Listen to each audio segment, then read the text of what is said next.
to host Sudan's paramilitary group, the Rapid Support Forces, in Nairobi despite backlash from the Sudan government. The RSF, a paramilitary group fighting against the Sudanese army for control, held an event in Nairobi on Tuesday. The talk centered around the formation of a parallel government in RSF-controlled areas, a move that angered the Sudanese government, which argued that Kenya violated its sovereignty by interfering in its internal affairs. Foreign Affairs Cabinet Secretary Musalia Mudavadi stated that Kenya's actions were in line with its broader role in peace negotiations and its commitment to supporting Sudan in finding a resolution to its ongoing political crisis. Further, the Prime Cabinet Secretary pointed out that Kenya has a history of facilitating peace agreements in the region, including the Machakos Protocol of 2002, which helped end the Sudan II civil war. And the Kenya Kwanza government has damaged diplomatic relations with neighboring countries and even disrupted the well-being of various regional organizations that are tasked with achieving peace and integration of the citizens of those countries in the region. Speaking in an interview with KTN News, Wiper Party leader Kalonzo Musyoka said that this situation contributed greatly to Raila Odinga's defeat in the AUC election. I maintain that Raila did not lose. Oh. It was William Ruto who lost. Oh. And Kenya also lost. Like a slap on the face. All right? So that, let's be very clear, and I've given you the reasons. The block of 16 member countries of SADC, when there was a lot of interference within the affairs of the DRC, okay? Tanzanian soldiers too were killed. What does that tell you? That bloc then got together and said we must punish Kenya, not Raila Odinga. I happen to know that President Felix Tshisekedi is a friend of Raila. And it got to a stage where Felix told Raila, I have no problem, you have my vote, but you're president. Okay. But you're president. So there are issues that are particular to William Ruto. All right. Citing an example of his statement, Kalonzo claimed that Kenya Kwanza leaders who were entrusted with diplomatic responsibilities have failed to understand the importance of regional integration and instead continued to disrupt the existing harmony with neighboring countries. Kenya Kwanza administration has ruined the status of integration within the East African community, number one. And they have also now ruined the status of IGAD. Therefore, what are they doing? They're making Kenya a pariah state. That's what it is. Okay? So, I wanted to make that statement. And meanwhile, Kalonzo has criticized President William Ruto for allowing the RSF, a rebel group fighting against the Sudanese army, to hold a meeting in the country. They seem to have forgotten and ignored that completely. Now, as we speak, Dagalo, Oh, yes. Hemeti is in Nairobi, and they are here to sign an agreement to establish a parallel government to the one led by General Buran. What does that mean? Direct interference in the affairs of a neighboring country. But when William Ruto allowed a group calling itself the River Congo Alliance at the Serena Hotel, one of our premier hotels, right? Complete with wonderful government reception, because nobody will come from the airport and go and get booked at the Serena Hotel without intelligence networks and all knowing. The result of that was that Kinshasa withdrew the ambassador to Kenya. And finally, the Kenya Medical Supplies Agency has called on counties to pay 3.5 billion shillings owed to the agency. KEMSA CEO Dr. Okoh said almost all counties owe the agency, a situation that's compromising its ability to supply medical commodities. Because there are issues that are on our way, issues of long outstanding debts by counties and other stakeholders that we do business with.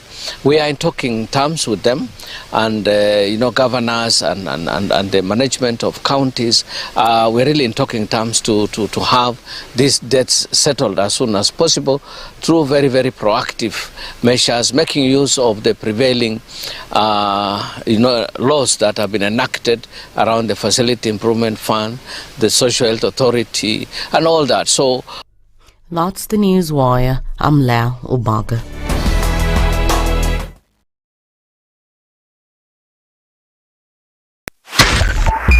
.5 Spice FM, Kisumu.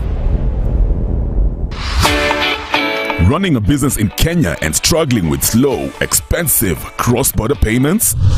With Verto, you can send and receive money globally, faster, cheaper, and hassle-free. Pay suppliers, collect payments, and expand internationally with ease. 49 currencies, 190 plus countries. One powerful platform, better rates, faster settlements, secure transactions, global payments made easy.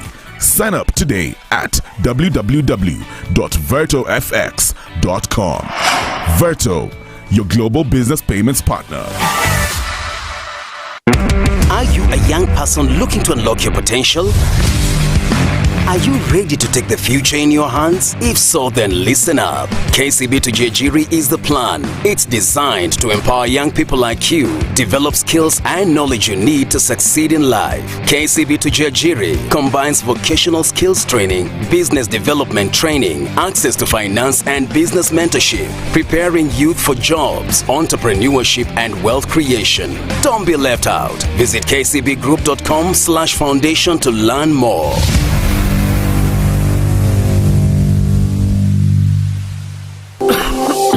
Medical emergencies don't wait for payday, so why should you? Picture this: you or a loved one falls sick. The hospital bill sky high. The stress overwhelming. But with Jubilee Health Insurance, you don't have to panic. Affordable health covers from just 200 shillings per month. Lipa pole pole. Get covered now. Pay in easy installments. Access to over 800 hospitals plus telemedicine and free drug delivery. SMS Health to 40643. Call 0709 949 000 or visit www.jubileeinsurance.com. Jubilee Health Insurance. Your health, your peace of mind. Some days just have you feeling, you know the ones. Very few aha moments. Just moments. Maybe even a few Because how can a day this good feel so meh? But then, you realize your moment of escape is a cup of indulgence away. Delamere. Get lost in rich, creamy, flavorful bliss with every spoonful of Delamere real fruit yogurt. Indulge in the moment.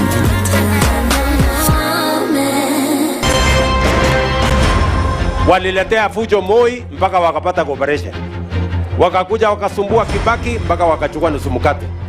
Wamekuja wakazungusha Uhuru hapo mpaka wakaenda na handshake, program yetu ikapotea, BBI ikaendelea, tukazama, tukaingia kwa madeni. Sasa mimi nimewaambia, hii serikali hii, mimi nawaambia hii serikali ni ya mahasla.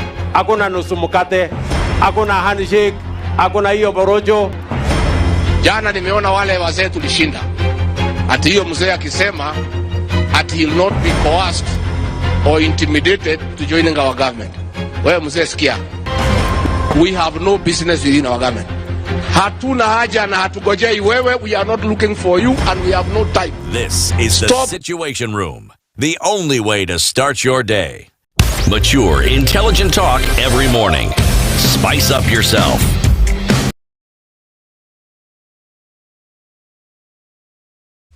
Okay, it is 9 minutes after 6 o'clock. Good morning. This 20th day of February 2025. Good morning to you and hope you're having a good morning so far as we get into Thursday proper. Cece, good morning. Morning, Do. How are you? Fine, thank you, Do. You're fine, thank you? Yes. Okay, speaking to the microphone. Hi, Do. Even better. You see, now we can hear you properly. Good morning, Do. How are you, CT? Fine, thank you. Well done. And how are you? I'm fine, thank you. That's very good. Anki. Hi. How are you? Morning. I'm very well, thank you. Hi to you also. Hi, too. Good morning, too. Good morning, too. Getting in the day after yesterday and hoping everything is doing all right as we come in through into the first Friday of the week, as we say, and getting into it this morning. A number of things to be able to look through. I have to take a moment and say that, you know, a lot of things happen and sometimes we can't control them, but it's good to look into them and deal with how we sort them out. Cindy, all right, let me tell you about some of the conversations that we'll be having this morning. We will, at 7 a.m., have a conversation right here about the state of the nation, and we're going to be asking a couple of questions, and we're going to be talking to the president. Dear Mr. President, it's going to be a commentary with it, all of us here, and look at a number of things that are happening. There have been things that have been said. There have been, you know, emotions running high here and there. So we'll have that conversation at 7 a.m. And then at 8 a.m., we will speak with the Principal Secretary in the State Department for Energy, Alex Washira. We'll be talking about powering economic growth and the energy sector contribution. And we know about the 2GRG program. We'll be talking with Stephen Mate, who is a senior program manager at KCB Foundation, as well as Samuel Ocheng, who is a 2GRG participant. And we'll be looking at the impact of the KCB 2GRG program. So those are some of the conversations that we'll have this morning. Already seeing all of you clicking in today. And as we get into some of those, Karibu sana. Our live streams are up this morning on YouTube, Facebook, and on X. Always great to have you here, and we continue with you. We're going to be saying good morning, and let's do that with Delamere. And remember that your moments can be moments. When you sit back after a workout, when you take a break from studying, when you're on the go, stuck in traffic, it's the moments with Delamere yogurt, with real fruit in the strawberry, and real chocolate in the chocolate chips, and real vanilla pods in the vanilla. What are you having this morning? Lemon and biscuit, or are you having wild berry? Whatever it is, and whatever you take a moment with Delamere, it's an moment available at several outlets around the country. All right, let's say good morning to you for those of you who are clicking in already. And as we get into it, I have to take a moment and say happy birthday to the County Secretary of Kwale County, one Chidodo Sylvia Lely. Happy birthday to you. It's the 20th of February, and we don't forget your contributions. So happy birthday to you. Happy birthday. Don Sabwa says Kenya now risks its sovereignty because of high foreign debt. High foreign debt. I don't think sovereignty can be taken away. Because of debt? No, because of anything. Because of anything. It can be tampered with. It can be tampered with, but it cannot be taken away. No. Yeah. How are you, CT, Ndu, and Dorice? In Malawi yesterday, we say Zulu. Ndu, ask Dorice to say Zulu. Dorice, say Zulu. Zulu. There. We follow instructions. Spice, hi. Since Baba lost the AU seat, KK people are talking positively about him. Amakuna, another handshake. Okay. Anyway, Desmond, we see you. Good morning. Good morning from Ombaso, says Robert Mbogo. Raimsula Omar says, good morning from Colchester in the UK. Justice for Matthew. Yeah, we did hear about that Mass House Club killing. So we see you. Good morning.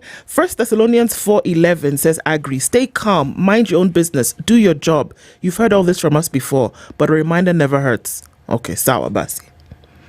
Doris, you look beautiful. No, thank you. Okay. Jimmy Munithi says, good morning from Naivasha. Cyprian Kambuni says, good morning, Spice Team. Salam alaikum. Alaikum salam, John Mwangi. Tuned in from Kilimangbogo. Good morning, Ndu, CT and Doris. Great work, Ednah, from the back end. Ednah, we see you. Good morning. From Bonnie Lake, Washington. says, good morning. Eric O'War is tuned in this morning. Good morning, Spice FM. Loving the show from Kisumu. Abera Bethwell is also tuned in this morning. Ann Gore, good morning to you. Tunakupenda sana pia. Chris Maura says, good morning. Jumbo. Carol also says, good morning and a great day ahead. Tibbs Muga is tuned in this morning as well and says, good morning, team. Brazilians hail strength of democracy as Bolsonaro is called to account, according to, some reports this morning. Well, let's see. Happy Thursday, says Atieno. Good morning to you. Frederick Chaboy is tuned into Spice this morning. And Kisa Daniel says, good morning. Keep it up for the good work that you do. Asante Sana. Bwangi James is tuned in and says, good morning, everybody. Good morning, Team Spice, says Samuel Wanje. Good morning, team. You're wearing, okay. So what Anki is wearing is not teal green. She's wearing lemon green. Teal green has a tint of blue in it. But he likes your top all the same. Thank you. Chris Omondi says, good morning, amazing people tuned in from Doha. And Stephen Machoka is tuned in. How many people are in from Doha this morning? Doha is tuned in, that's for sure. And Tafel Bakabash says, good morning, everybody and the entire Spice team. Everybody who keeps clicking in this morning, Karibuni Sana. And thank you always for joining us. Okay, so we're getting into looking at some of these conversations that we have today. Let's take a look at a reminder of what you can do under the J plan with Jubilee Health Insurance. Okay, so Jubilee Health Insurance, right? Let me tell you what the website is. www.jubileeinsurance.com. You can call 0709 949 000 or you can send a message health to 40643. Those three things, remember them. Write them on your heart, because many things can happen when you start to take a health policy under Jubilee, and you don't have to wait for an emergency for this to happen. You can have it in place so that if it does happen, you already then are taken care of. And we'll be giving you more details about under the J plan, what you can actually do to make sure that as you put this money aside and different amounts per year, you can have the health requirements that you need. Sawa? Okay, we are in Niger. Today's proverb, CT. Yes. Even if a goat frowns, someone will buy it at the market. Okay, yeah, it's true though. Your fate is sealed. Yeah, doesn't matter. Goats If don't it's buy written, other it's goats. written. It's human beings who buy goats. Yes, doesn't matter its facial If the expression. goat frowns, Yeah. it's okay. If you like laugh, go ahead and frown. If it's good food, it's good food.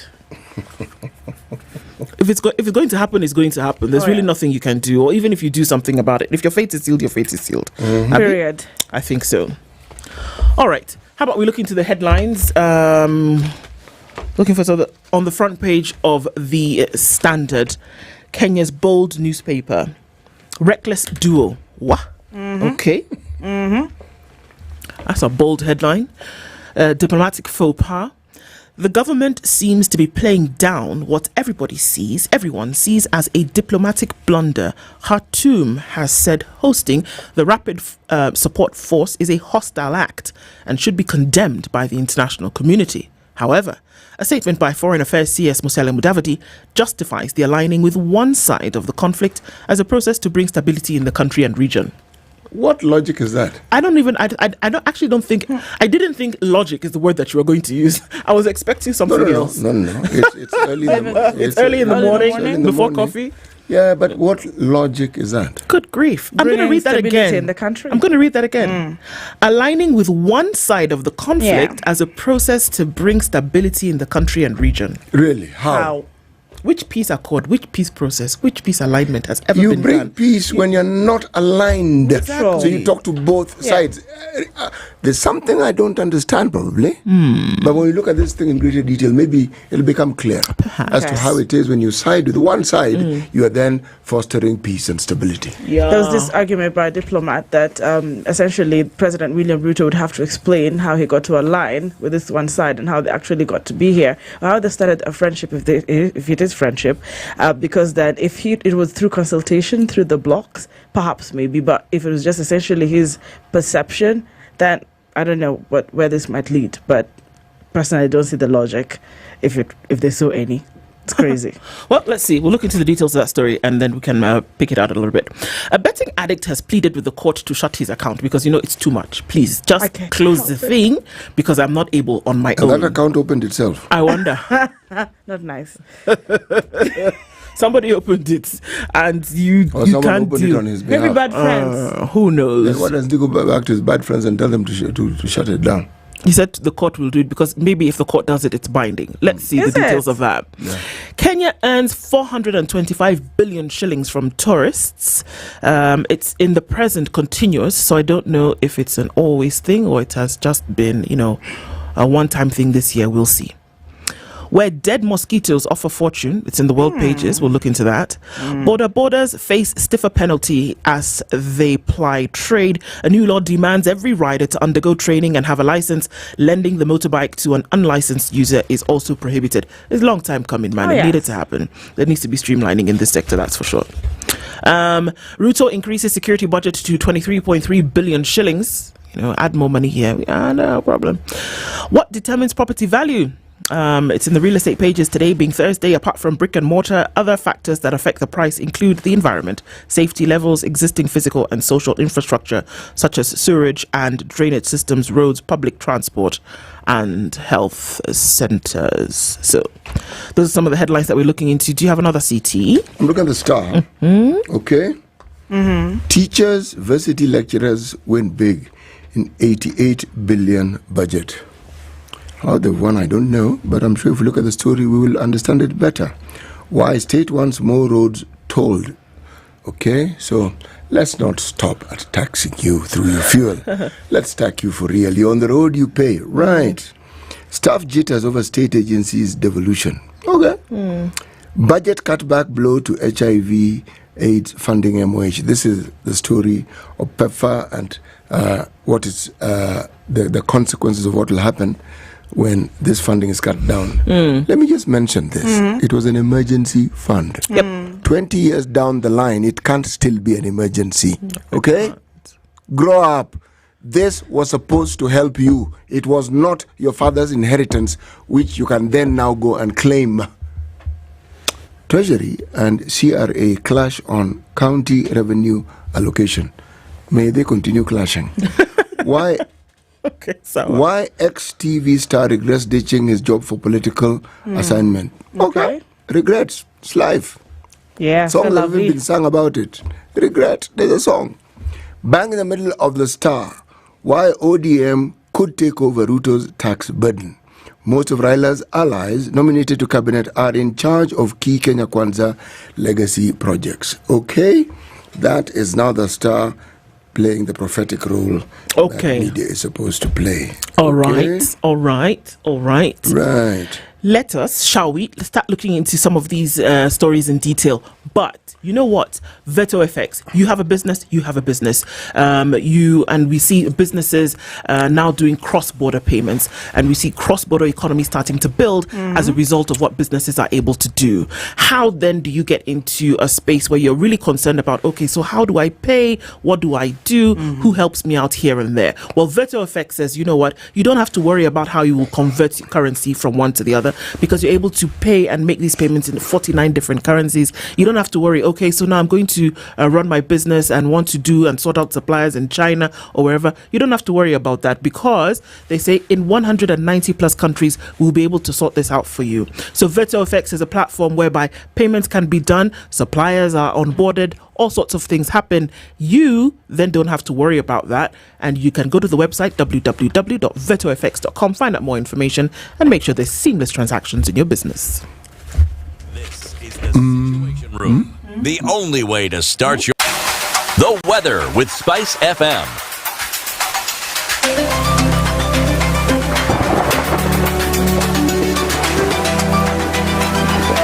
Cloudy conditions in Nairobi this morning, 17 degrees. It's 12 degrees and cloudy in Nakuru, 11 and clear in Nyeri, and at 11 it's clear in Eldoret this morning.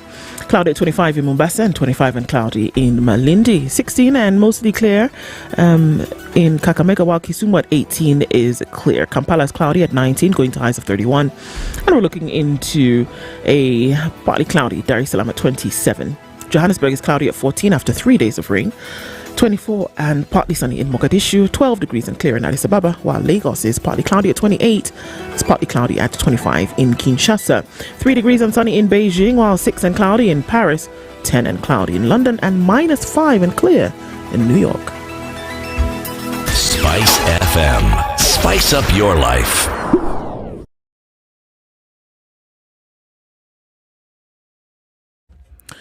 Okay, taking a look at what's happening on the roads this morning. It's just trying to click into Thursday proper. Coming off the Thika Superhighway, not seeing too much. Beyond that Allsops Junction, let's see if there's some traffic coming in from right around Githurai. And yes, there is. It's inching along as you try to make your way then towards the CBD. All right, also... as you then come towards Westlands off of Wairimu, where you're doing all right. Gong Road is not looking too bad, and I think we'll see just a little bit of that traffic clicking as you get towards the city later on. So not into traffic hour, not by a long shot, but we'll see what happens as we get into Thursday. Let's try to keep things moving and talk on SpiceFM KE on X, hashtag The Situation Room. Mature, intelligent talk every morning. Spice up yourself.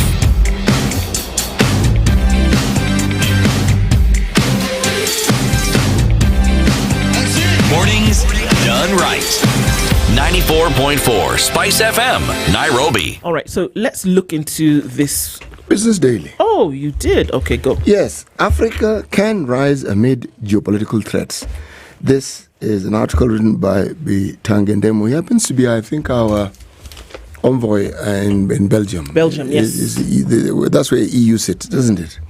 Right. Kenya postpones full control of SGR operations again to December 2025. December is this year. 2025 is this year. It's good.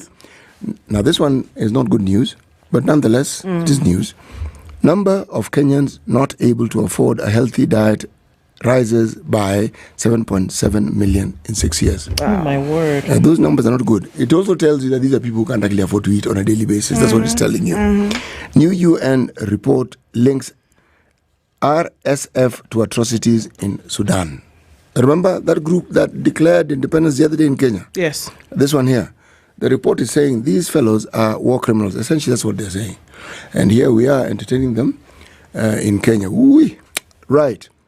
Bang in the middle of the paper, China secures majority of Kenya Adani type projects. Okay? So that you can now know. May we then continue looking at these headlines? So that we can now know. Okay, so let's look at what the headline in the Standard today is calling the reckless duo. And just going over that headline again as we look into the story. Yeah. The government seems to be playing down what everyone sees as a diplomatic blunder. Khartoum has said hosting the Rapid Support Force is a hostile act and should be condemned by the international community. However, a statement by Foreign Affairs CS Musalia Mudavadi justifies the aligning with one side of the conflict as a process to bring stability in the country and into the region. It goes on into page 4 and 5. Ruto's dalliance with RSF risks isolating Kenya, warn experts. Kenya's decision to facilitate a Sudan militia group, the Rapid Support Forces, to declare the establishment of a parallel government is sending shockwaves in political and diplomatic circles, as it would. Some observers, have termed it unfortunate that Nairobi, which chairs the East African community, was taking sides when the country should be playing its role of a neutral arbiter and allow the creation of an all-inclusive government in Khartoum. By following RSF to sign its charter to form a government in Nairobi this week, the Kenya Kwanza administration may have committed a reckless diplomatic blunder. Faux pas en français.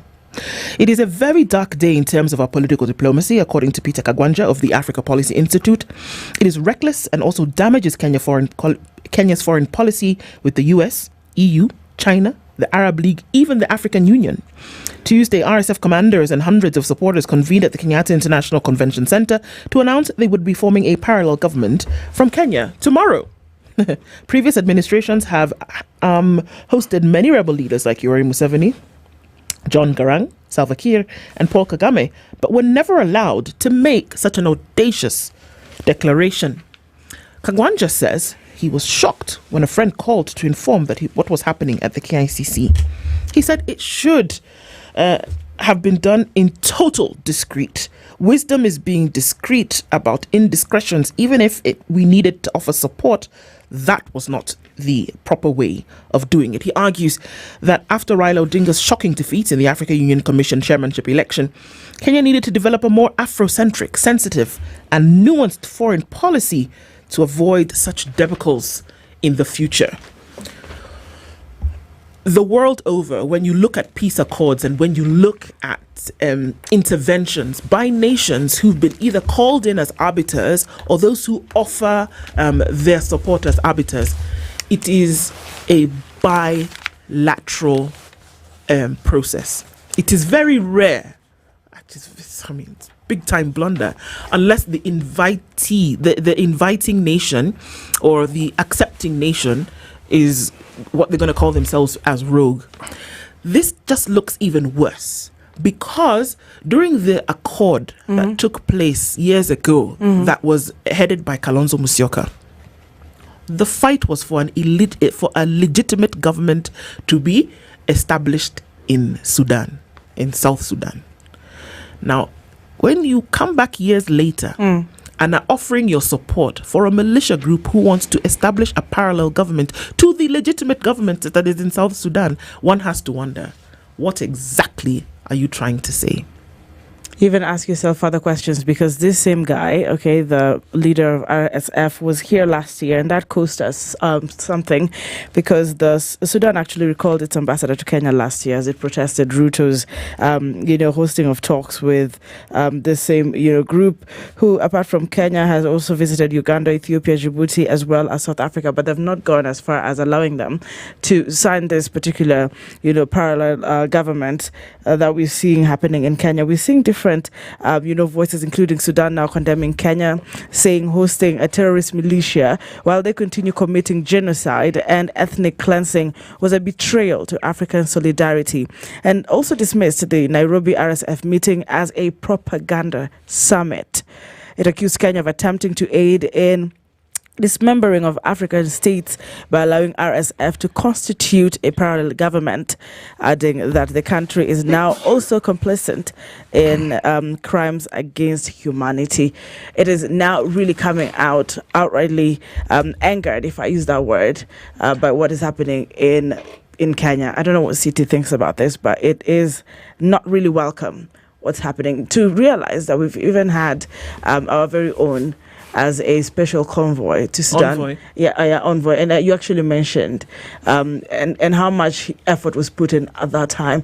Are we just erasing what we have done before? Are we undoing? I don't even know if it's a matter of erasing or undoing. Yeah. But if you want to leave that what happened in the past, yes, and then look at what's happening today, if anything, you're now talking about what your foreign policy actually is as Kenya. That are you going to allow parallel governments to come and be established on top of what you already said was going to be a legitimate government? Number one. Is your foreign policy that you welcome anything and everybody? Is that going to be the case? Is that what is going to then chart the course of your foreign policy moving forward? In the world of international relations, when you look at these bilateral, when you look at multilateral relationships, that when you talk about peace and conflict resolution, it's peace and conflict 101.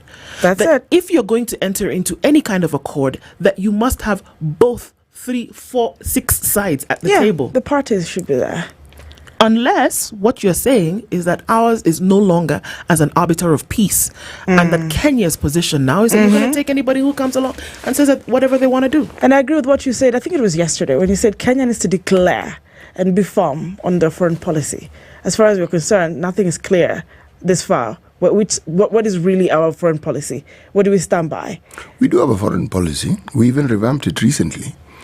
The actions that are taken by those in power on behalf of the government of Kenya and behalf of the citizens, over time form a pattern. And we seem to have formed a pattern in this country for always entertaining African leaders whom other African countries may not particularly be happy with. Okay? Omar al-Bashir, when he was wanted by the ICC and had been declared persona non grata in many countries and a warrant of arrest had been issued, we entertained him. Sahawarians, these are people, individuals who have had an ongoing tiff with Morocco for the longest possible time. Essentially saying that, them, independent. Algeria saying yes, we understand. Morocco saying no. Problem. So you have a problem there. Now we have this situation. But against this backdrop, remember, we've had many peace accords signed in Nairobi. Peace accords, meaning both sides of the conflict came here. When Somalia was having their problems, many meetings were held in this very country. With the likes of retired General Sumbewo and Bethuel Kiplagat, Kalonzo Musyoka. Yes. And even when there were problems in West Africa, we had Kenyans going there to try and see if they can bring the warring parties together. Before South Sudan became independent, very many meetings regarding the problems that were there were held here. Okay? Kenya has been home to very many refugees from neighboring African countries who have had difficulties in their own countries, and they have been domiciled here in Kenya. So Kenya has had that reputation as being a haven for peace and stability for many African countries. Right now, we seem to be changing that narrative. If you have a situation where you have people in your country who seems to be at odds with other citizens of their country, and you entertain them, having them come to talk is one thing. Having them come to declare that they are forming a different and an alternate government when the country claims to have an existing government, what then are you saying you are supporting? And further to that, CT, this legitimate government which operates in South Sudan, the workings towards the establishment of that legitimate government happened in Nairobi. Yes, it did. It happened in Nairobi. Yes, so now what are we doing? So what are you saying? But then let's look at Sudan. Sudan has had internal conflicts for quite a while. Yes. I'm not going to go into prehistoric times. I'm just going to go into this century. Yeah. Between 1955 and 1972, we had the first Sudan civil war, because what we are experiencing now amounts to a civil war. In that time, there was no South, there was no North, it was just Sudan. Okay? And this one, my friend, it ended up with the Addis Ababa Agreement granting autonomy to the South. Okay? 55 to 72. Do you know how many years those are? 10 plus 7, 17, 18 years. Yeah. Yes. That war. Okay? The second one. Second Sudanese civil war, 1983 to 2005. Why? Because it was sparked when Sharia law was imposed and the central government's marginalization of the South. They said, we are not taking this thing. Okay? Millions died. Yeah. Then we had the Darfur conflict. 2003 to now. That conflict has not ended. No, it is still ongoing up to now. Then you have the current war. It pits the president. You talk about 2019. There was Omar al-Bashir was still president then, isn't it? Yes. And there was a struggle between him and the military factions, notably the Sudan Armed Forces, SAF, and the Rapid Special Forces. The point is this. When you have a history of internal conflict, it is so much easier to go back to that particular factory settings. The idea behind the peace accords is so that you bring a halt to that history, because whatever happens in these conflicts, the civilians of that country bear the greatest brunt of this. They're the ones who get killed, they're the ones who get displaced, and everything about the normalcy of their lives is disrupted. And now we as a country have in the past been the place you came to resolve these issues. Are we saying that the current steps we have taken have put us on a higher pedestal as the country you go to when you want to resolve internal conflict? Even as we're speaking, lives are still being lost. And of course, you can see here that both sides, and I'm talking about both sides, what is on the ground is that both of these sides are increasingly resorting to brutal tactics. All right. And there, of course, we are having this described as a humanitarian crisis. It's slowly, and gradually, gaining momentum to something even worse. And we're looking at, about 56 or more, recently killed. So if Kenya has this real picture, having this one side coming in is something that is really, really causing more uproar, because the fact that we know exactly what is happening on the ground. And I like how CT has just put it. It's not a new thing. It's been a line of conflicts year after year. And at this point in time, being on one side really, truly something to interrogate. This war has disrupted very many things. One, agricultural productivity has been interfered with. Yes. Business processes, trade have been interfered with. So you have extreme poverty. Sudan has a population of around 50 million. Yeah. 25 million, 50%, nearly 50% of this population right now are facing food insecurity. Over 2.9 million children are now malnourished as a result of this. And you talk about healthcare access, that has also gone to the dogs. If you're talking about displacements, 11.5 million people have been displaced since the conflict began in April 15, 2023. How can this be a good thing? Well, I mean, Cannot sure. be a good thing. I just want to look at something really quickly before we go into the next story here, because this is an unfolding situation. Tomorrow will be interesting to see what is going to happen if they're actually going to name this parallel government. But if we also look at the tactics of diplomacy, if we look at the tactics of the implementation of resolutions for peace and conflict, and it's been said that once you do something like this, that this brazen move, and this is what also pundits are saying, that this brazen move by Kenya to allow you to come and establish your parallel government essentially would be to invite Al-Burhan to the table, right? Pretty much. That we know that no explanation has been given to the Tuesday event, but some are saying that it's probably because Kenya wants to force Sudan's president, General Abdel Fattah al-Burhan, the leader of the Sudan Armed Forces, to come to the negotiating table. Kenya wants to force him. Well, I mean, if they've tried before to have a conversation where they say, come and have a conversation and let us reason together, and it didn't happen. If you then see that I'm allowing this other side to come and establish a government, the likelihood of you coming to say, hey, what's going on here, then becomes greater. The argument, however, may not make a lot of sense given that the SAF is rapidly making gains on the battlefield and has so far almost captured the entire city of Khartoum, which had a population of about 7 million before the war. Now, we need to make the distinction. We are not talking about South Sudan. We're talking about Sudan. Khartoum is the capital, and that's what we're talking about. South Sudan on its own. There are those who also argue that at the rate these things are escalating, Sudan may soon become Libya or Syria. Syria. Yes. Now, very disheartening. If you're looking at just the disarray and the conflict has caused in these two countries, there is no country to speak of, really, because it's like every aspect of that country is at war. I think it's also important for us to note here that in June 2023, Al-Burhan opposed President Ruto's chairmanship of the Intergovernmental Authority on Development, that's IGAD, on a specific mediation committee, stating that Kenya was not neutral and was also hosting RSF leader General Mohammed Hamdan Dagalo Al-Hemeti. Now, these are the two individuals, Hemeti and Burhan. Sudan rejects Kenya's chairmanship of the IGAD committee to address the current crisis in Sudan because the Kenyan government and its senior officials have adopted RSF positions, sheltered its elements, and provided them various types of support. Are they wrong? Types of support. Are they wrong with what we are seeing happening here? So that's what could make sense in diplomatic circles, that it's possible that they were doing this so that Burhan can now come to the table. But let's see.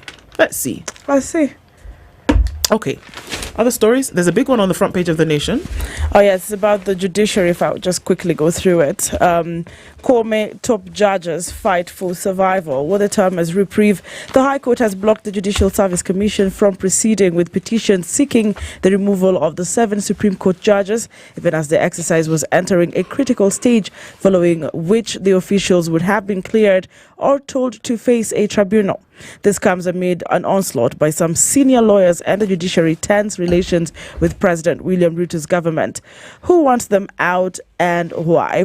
This JSC JSC team constitutes of Chief Justice Martha Koome, who's the chairperson, Mr. Isaac Ruto, the vice chairperson of Public Representative, Ms. Evelyn Olwande, Kenya Magistrates and Judges Association representative, Ms. Jacqueline Igutia, Law Society of Kenya representative, Justice Mohammed Ibrahim, Supreme Court of Kenya representative, Caroline Zilani, Public Representative, we have Ms. Charity Selena Kisotu, Justice Fatuma Sichale, Mr. Omwanza Ombati, Ms. Dorcas Oduor, Justice Anthony Mrima. Now, that brings out a controversy because lawyer Ahmed Nasir and Harvey, among those who have filed petitions with JSC, pretty much it is this what has been happening within the judiciary system, with the main face there of the president of the courts, that is the CJ, Martha Koome. There's more details on pages 4 and 5 of the paper. If I just pick the first paragraph or the next. While the judiciary has had tense relations with President William Ruto's government, at one point the head of state launched a series of public attacks on judges he accused of sabotaging his administration's policies.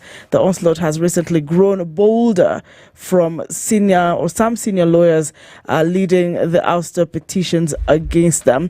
Significantly, the intervention by the High Court came as the JSC proceedings against the judges were entering a critical stage, following which a decision was expected, either clearing them or triggering their suspension, pending the outcome of tribunal appointed by the president to investigate claims of misconduct against them. Well, should the members of the JSC have been satisfied that the petitions disclose a ground for removal from office, the petitions would have been sent to President for formation of a tribunal to investigate the judges. Now, but yesterday's court order slammed the brakes on the ongoing process, giving the judges a major reprieve and a chance to fight back. We have those 3 petitions that are filed against judges. You can also follow up on the same, but someone would ask then, when we're looking at the judges, remember this conversation started way back, when we've also had leaders like, Gachagua, they're about saying, I will reveal certain names. And now we're looking at this, and there's always a conversation around, is it just a back and forth, a push and pull between these arms of government, a matter of supremacy, or is it a legit concern? I don't know if it's about push and pull between arms of government or about what certain members of the process have said, we cannot continue like this. I mean, certain issues have come up. Corruption in the judiciary, the long time that it takes to adjudicate cases. And we saw this petition not even come from another arm of government, but we saw this petition come from individual lawyers who said, okay, something needs to be done here. I think that this is going to see out its course. Okay. It will see out its course at some point, but I just find it interesting that the High Court, which is sat by judges, are the ones who said the JSC will stop in order to allow petitions to come forward. It just that the judicial process is seeing itself out again within another judicial process. Yes. It's the same thing where if you were to bring a petition and they're saying, okay, hold on, let's look at this thing properly before it moves on. The same thing would happen even when you have members of the judiciary who are essentially on the chopping block. It's a wait and see. Well, they're proposed to be put on the chopping block. Yes, the discussions that are ongoing are valid, because you cannot have a situation where you have the apex court and what is being said about them casts a dark shadow. That shadow must be dispensed with. It has to. Yeah. And since where we arbitrate these matters is within our courts of law, we then look for the body within our system that adjudicates on such matters. The JSC was supposed to hear the response from the Chief Justice. So now my question would be, what happens now that the High Court has blocked? Because the next move by the Commission was to hear, and they actually gave her some time to respond to those petitions that were brought. So this puts a halt to everything pending what? But look at the reasons that have been given. That's what I find interesting. Among them, the thing that stood out for me was how, if they responded, this would perhaps impact negatively on their reputation and their standing. Of course. And I asked, no, how? Are we saying that they're above the law? Are we saying that they cannot be questioned? Are we saying that the decisions that they make cannot be questioned? Are we saying that there is no forum where such a discussion can be held, then if there is this gap, then how do we resolve it? Because if indeed it is true that we are the same under the law, then if there is an issue that needs to be resolved, and we come to a point where we realize this particular issue cannot be resolved with what we currently have, then what do we do next? Because when such issues come up, they come up for a reason. They do. Yes. They do. And we must understand what these reasons are, and both sides must be heard. Simply put, where there's smoke, there's fire. Yes. Figure it out. Yes. Well, it'll be interesting to see, and I don't think it's just frivolous accusations that are being brought. No, has to come from somewhere. No, I don't think it's it's definitely coming from somewhere, but I don't think it's just your run-of-the-mill. Somebody woke up one morning and decided, let me complain against the Supreme Court today. Or let me complain about for the fun. judiciary. No, and that's why it's not frivolous in nature. And that's why the GSC has picked it up in the manner in which it has. Yeah. But let's see what happens, and I don't know how long this block will hold, but let's see. All right, looking at other stories, CT. Boom. Right. China secures majority of Kenya Adani type projects. Okay. State-owned CRBC-led Chinese shifts to PPPs. US, UK, Portugal joined second in race for big ticket deals. Let me read it. Chinese firms dominate their foreign peers in the big ticket projects under the Adani type public-private partnerships deals in Kenya, pointing to their deep cash reserves and access to cheap loans from Beijing. By the end of January, Chinese firms were linked to 5 projects valued at 190 billion, including the country's first toll road, the Nairobi Expressway. Fresh disclosures by the PPP Directorate shows companies from the US, the United Kingdom and Portugal came in behind the 2 deals, each in the pipeline of 32 PPP projects as Kenya turns to private money to plug its yawning infrastructure gap. The bulk of the projects come through privately initiated proposals where the private investors initiate the projects, eliminating the need for competition. Okay, that's fine. That's fine. That is fine. As far as fine goes, it is fine. Okay. There's a city called Manila. Manila is in the Philippines. All right. Now, there's a neighborhood in Manila that is paying the equivalent of 2 shillings for dengue-carrying mosquitoes. So follow me. Following. Residents in a central Manila neighborhood lined up Wednesday as dengue cases spiked nationwide to collect a bounty, 1 peso or 2.23 shillings for every 5 mosquitoes, dead or alive. Carlito Canal, a village captain in Addition Hill, said the awareness-raising project he initiated could have a huge impact on curbing the tropical disease's spread when combined with local cleanup efforts. These are guys who are taking disease prevention to another level. Philippine health officials and experts who spoke to AFP were less convinced, but enthusiasm was high among residents who carried pails, cups and other containers filled with dengue-spreading mosquitoes to exchange them for cash at the village hall. Iluminado Canduasa brought 3 live specimens in a sealed plastic cup that were duly counted and transferred by village officials to their so-called death chamber, a glass enclosed UV light machine. Canduasa said it's very hard to capture mosquitoes, explaining how he strategically chose a darkly lit fire station where he used a cup to manually trap the insects against the wall. So essentially what they're saying is, you capture these mosquitoes, you bring them to us, they're not going to be biting anybody, and they're not going to be able to spread the disease or spread the fever. Wait. Hiya. Ask your question. Let me ask it. Ask it to you? You're telling me that people in Manila are physically catching mosquitoes and delivering them? Yes, live. And getting 2 shillings for every 5 mosquitoes. Oh. Okay. Yeah. Preventive measure.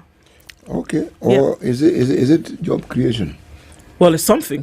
Money's going into the hands of somebody, and then you're dealing with prevention, which, many have argued that prevention practice is the preferred over curative practice for health.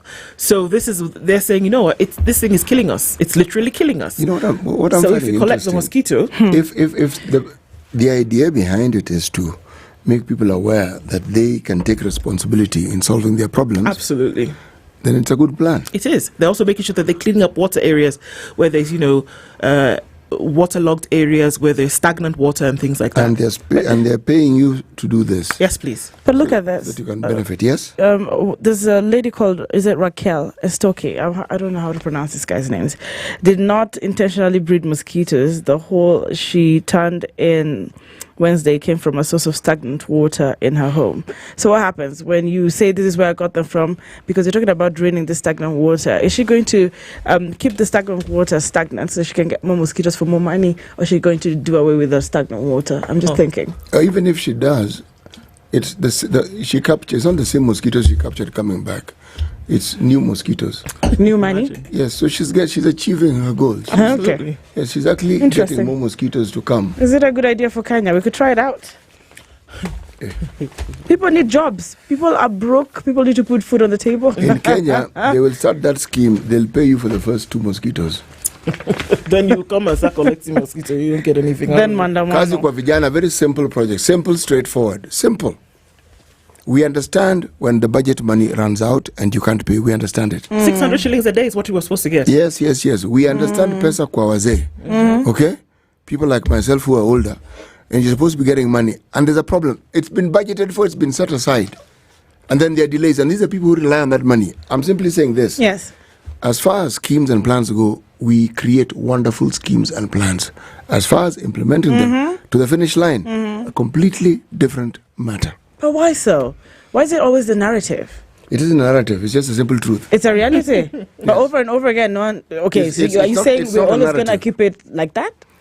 No, I am saying it's our lived reality currently. When it changes, we will say it has changed. When will it get to change? See, these things are supposed to happen soon.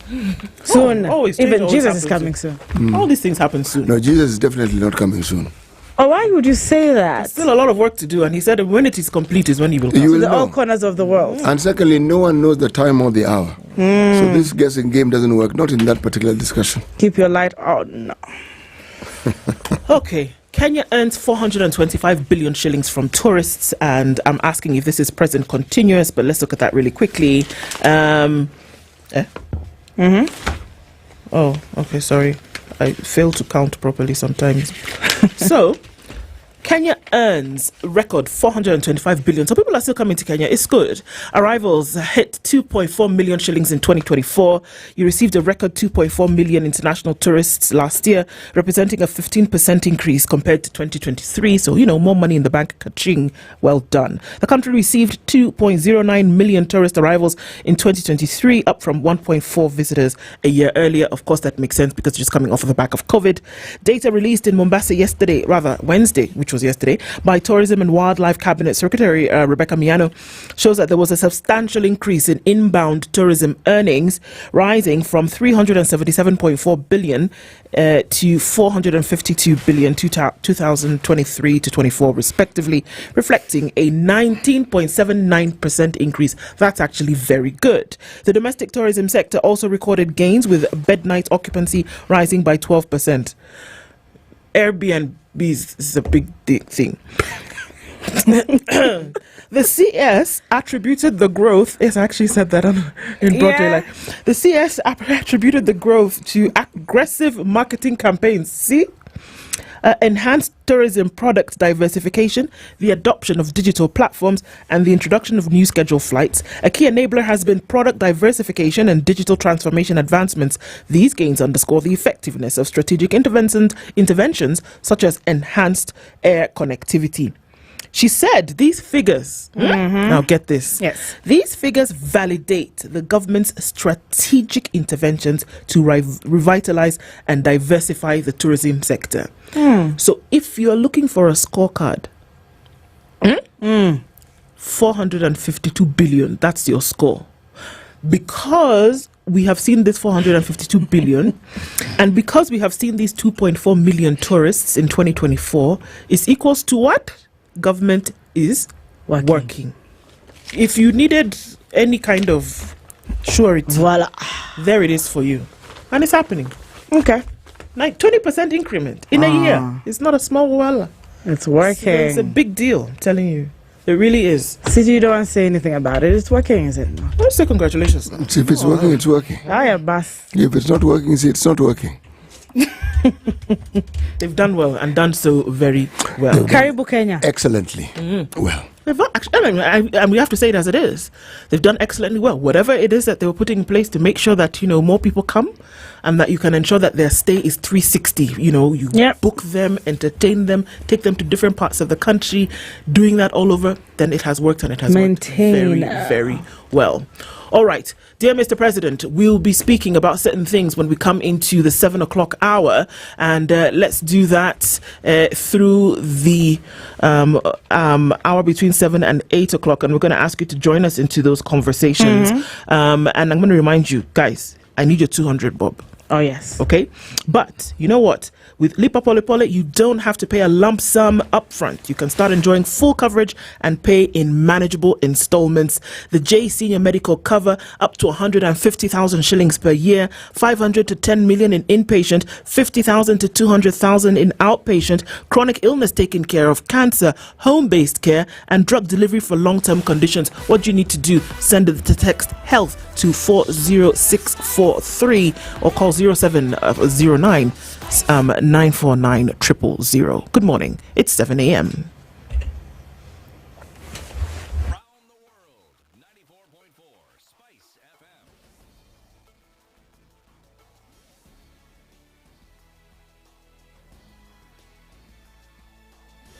Good morning. This is the News Wire. I'm Leah Ubaga.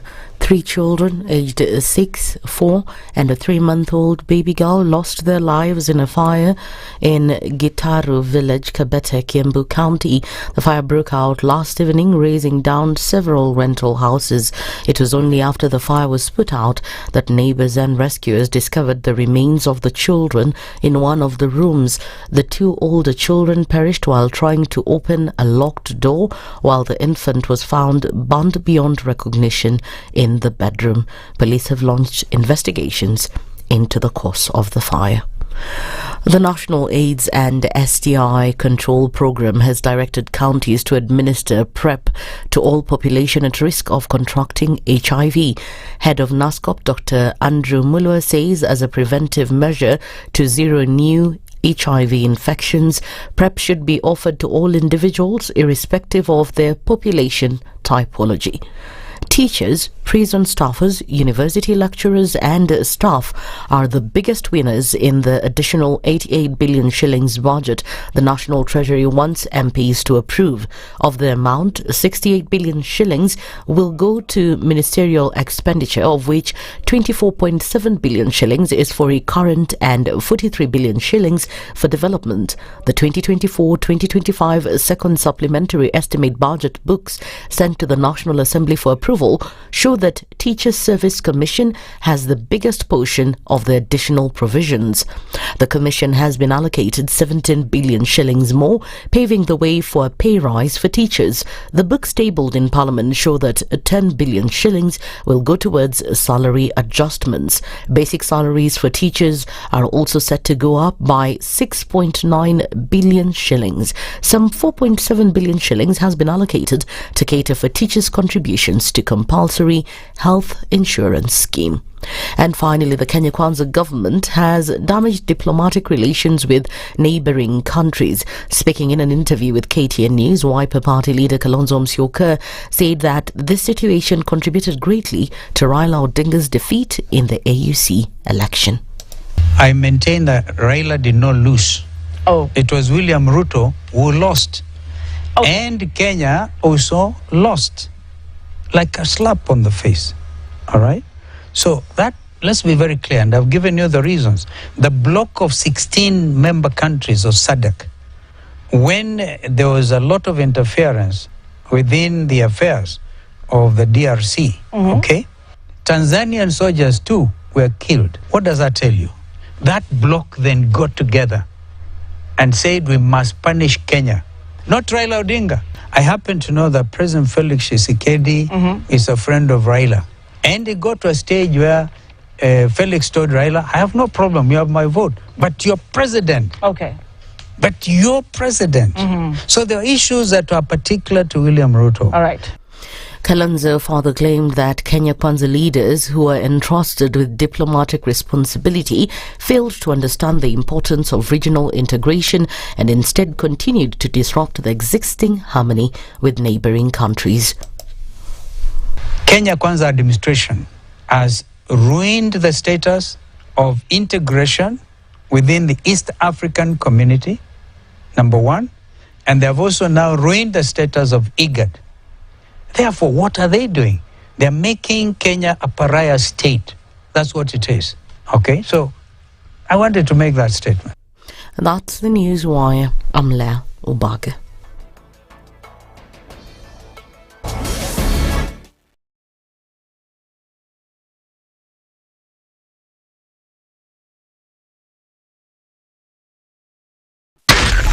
SpiceFM, Nakuru.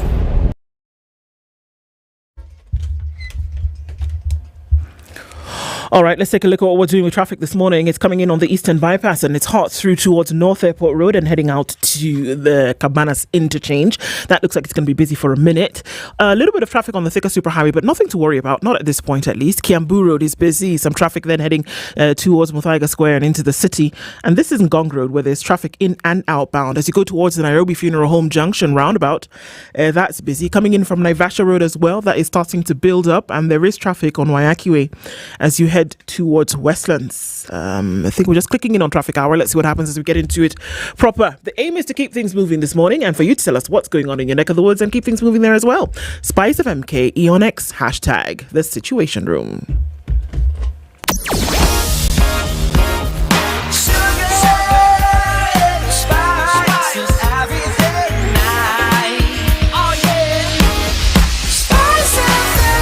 Spice up your life. Mature, intelligent talk every morning. Spice up yourself.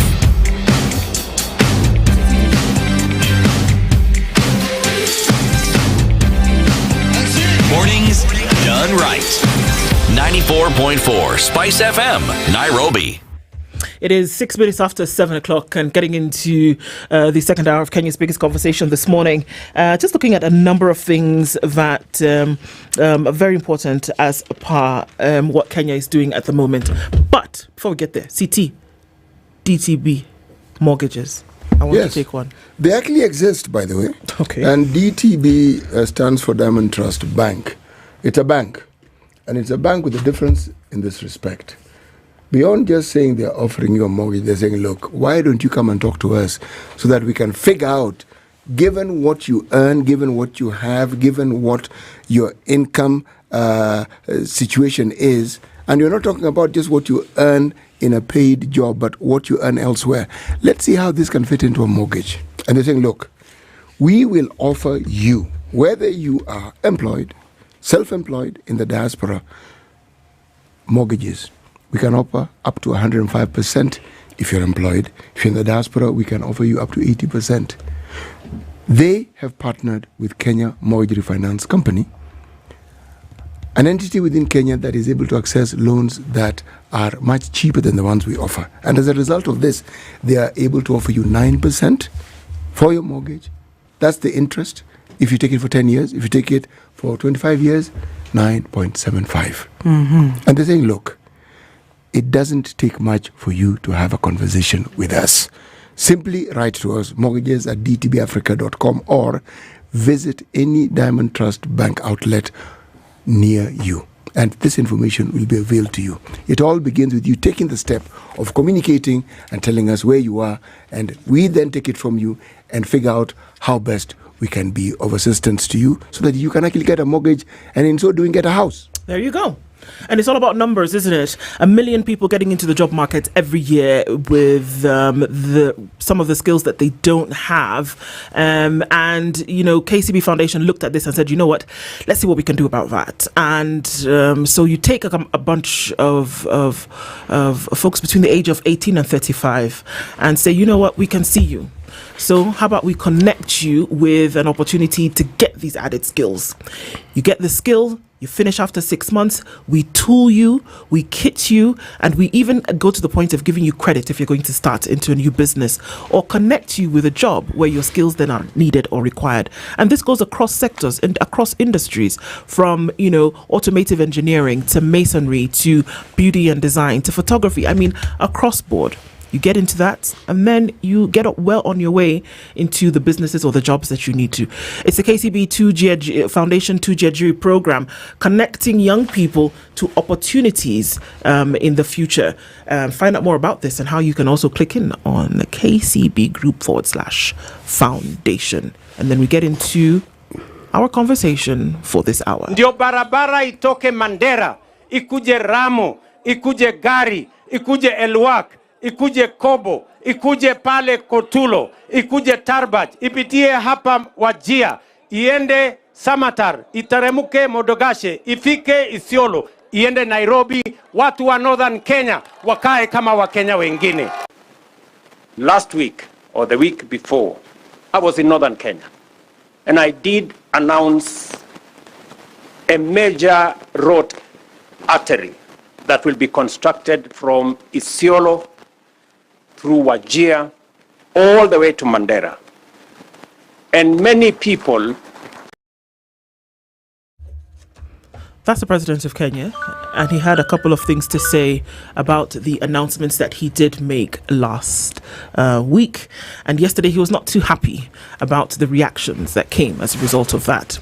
And we're getting into a Dear Mr. President conversation this morning. Dennis Aseto is here. Dennis, good morning. Good morning. How are you? Very well. Karibu sana. Asante sana. Good to be here. Thank you so much for coming and getting into this conversation this hour. Dear Mr. President, we did hear what you said last week, actually a couple of weeks ago when you were in Northeastern, and another promise made of a road that is going to be constructed that essentially would connect communities to opportunities. And we know what happened after that. It didn't take a minute for Kenyans to react to the suggestion that he made about this new infrastructure. And many would say the reasons why Kenyans have complained or made fun of it is because it is not the first time such a promise has been made. And the other times when such promises were made or such declarations were made, sadly, some of those things have not come to pass. Even in the president's former position as deputy president, we were told in 6 months' time, Stadia would be completed. I don't know if the stadium in Mandera has been completed. We were told that it would be completed, I don't know, raised from one level to the next. Has that happened? There is a stadium in Wote, which till today, the signage for its construction is covered in trash. What are we talking about here? So that's the reaction, or rather, those are the things that fueled the reaction that came from Kenyans. That you continue to make a long list of things that you want to tell them that you'll be able to do. So, dear Mr. President, Kenyans were not mocking you. Dear Mr. President, Kenyans were taking an experience from which they were part of, and they said, as a result, how are we to believe? So this is the conversation that we're having this hour, dear Mr. President. And when you came out yesterday to talk about the fact that you were upset about Kenyans making jest of your pledge to make this road, that's understandable because you are a human being, okay?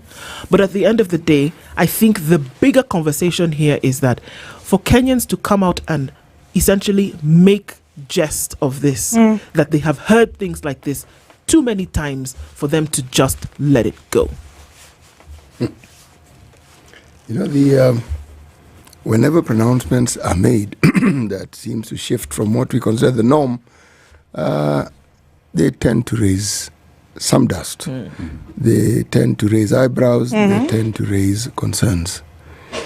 The nature of political activity and the pursuit of political relevance, which normally translates into acceptance, has to do with talking about the future. And this talking often takes the shape of promises. Now, that communication, once it is uttered by a head of state, is considered by many in Kenya to be the beginning and the end of it, and that is actually a lie. It is not the beginning and end, it is the beginning. There's a continuum that normally follows, and that is why every government have all these bodies that fill what we call ministries, government agencies. That's why they are there. They are supposed to breathe life into some of these things which are uttered by a head of state.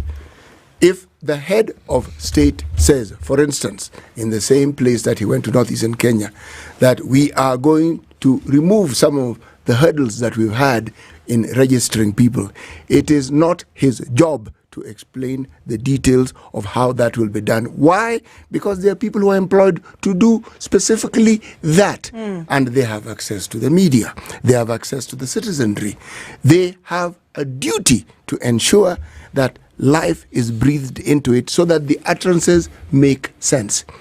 Because if utterances are left on their own, all you've done is allowed everyone and their cousin and their auntie and their ancestors to draw whatever meaning they want from it. And guess what will happen? There'll be confusion and there'll be all manner of things. Everybody will have something to say. Why? Because direction has not been given as to what was meant. Remember, what was said, what was meant. We don't know what was meant. We know what was heard, what was said, what was spoken of. The people whose job it is to do this, when they do not do what they are supposed to do, then we have the situation that brings about what we now see, where the president is mocked directly. Why? Because it is a conversation that we're dealing with directly. The intermediary activities that are supposed to take place have not taken place. And as well, City, even as we talk about the president feeling pissed off because of what Kenyans are saying, I mean, at the end of the day, it is a question of, even if we go back to when the president was Member of Parliament, Tarbo North, what did he do? Kenyans are building up on the same. You are the deputy president, the previous government. You were there. You gave promise 6 months. Elgeyo Marakwet will have a stadium. Today, zero. We talk about roads that were to be constructed. When President Uhuru Kenyatta was constructing the expressway, the president said, tutakula barabara. But today we see the road is there. As we talk about the road from Kotula and whatever, it is not a question of telling us you will do it. Do it. You don't need to come tell us that you will construct it, because at the end of the day, people will speak on your behalf. But let's also remember the fact that the constitution that we have says the power to the people. We the people give this constitution the power that be. The people have put you in office. I mean, any president in this world, any leader would want the people to speak to them directly. Kenyans are just telling you, Mr. President, you have spoken, but you've spoken before. We've not seen anything done. All we're telling you, please walk the talk. Just stop talking. Kenyans don't believe the president. No, I don't. I'm sorry. Kenyans don't believe the president when he comes out and says that we are going to do certain things. They don't believe the president. Why? Is it that they don't believe him, or they're just disgruntled? Is it that they're hungry? I'm going to take another, let me look at it differently. An angry nation is a hungry nation. Look, 80% of Kenyans cannot afford a healthy diet. As we were speaking, that was a whole crowd you're seeing. But if you looked at that particular crowd, we looked at 35 million Kenyans who cannot have decent meals or just eat. They are facing food insecurity. I'm looking at it in this angle. You call people out there to listen to you, make another promise, but they were not even able to eat. Mr. President, I want you to be genuine, realistic, and not just firm, but look at your electorates. Kenyans are hungry. Mr. President, so far, children are going to school, and parents are hoping at least we can send them there to eat something. But back home, we are covering our faces and do not know how to explain to our children that I went to work, but my payslip cannot put food on the table. Or really, I don't have anything to bring home to you. Mr. President, the economy seems good before your eyes. Perhaps you say the inflation is doing okay. But the question of how does it translate to my pocket might be taking a little longer. And when you are giving promises of infrastructure and things that Kenyans are waiting to see, there are other things you promised. in 100 days. We're seeing some goodies going down fine, Mr. President. But generally speaking, are you taking more from them than you are giving them? Maybe look at the underlying issues. If Kenyans are disgruntled and call you out on certain things you haven't done with a certain level of anger, you need to check, Mr. President, that your nation is not just angry, they are hungry so much that they can see the little things that you expect them not to see, like a promise that has not been fulfilled. Check.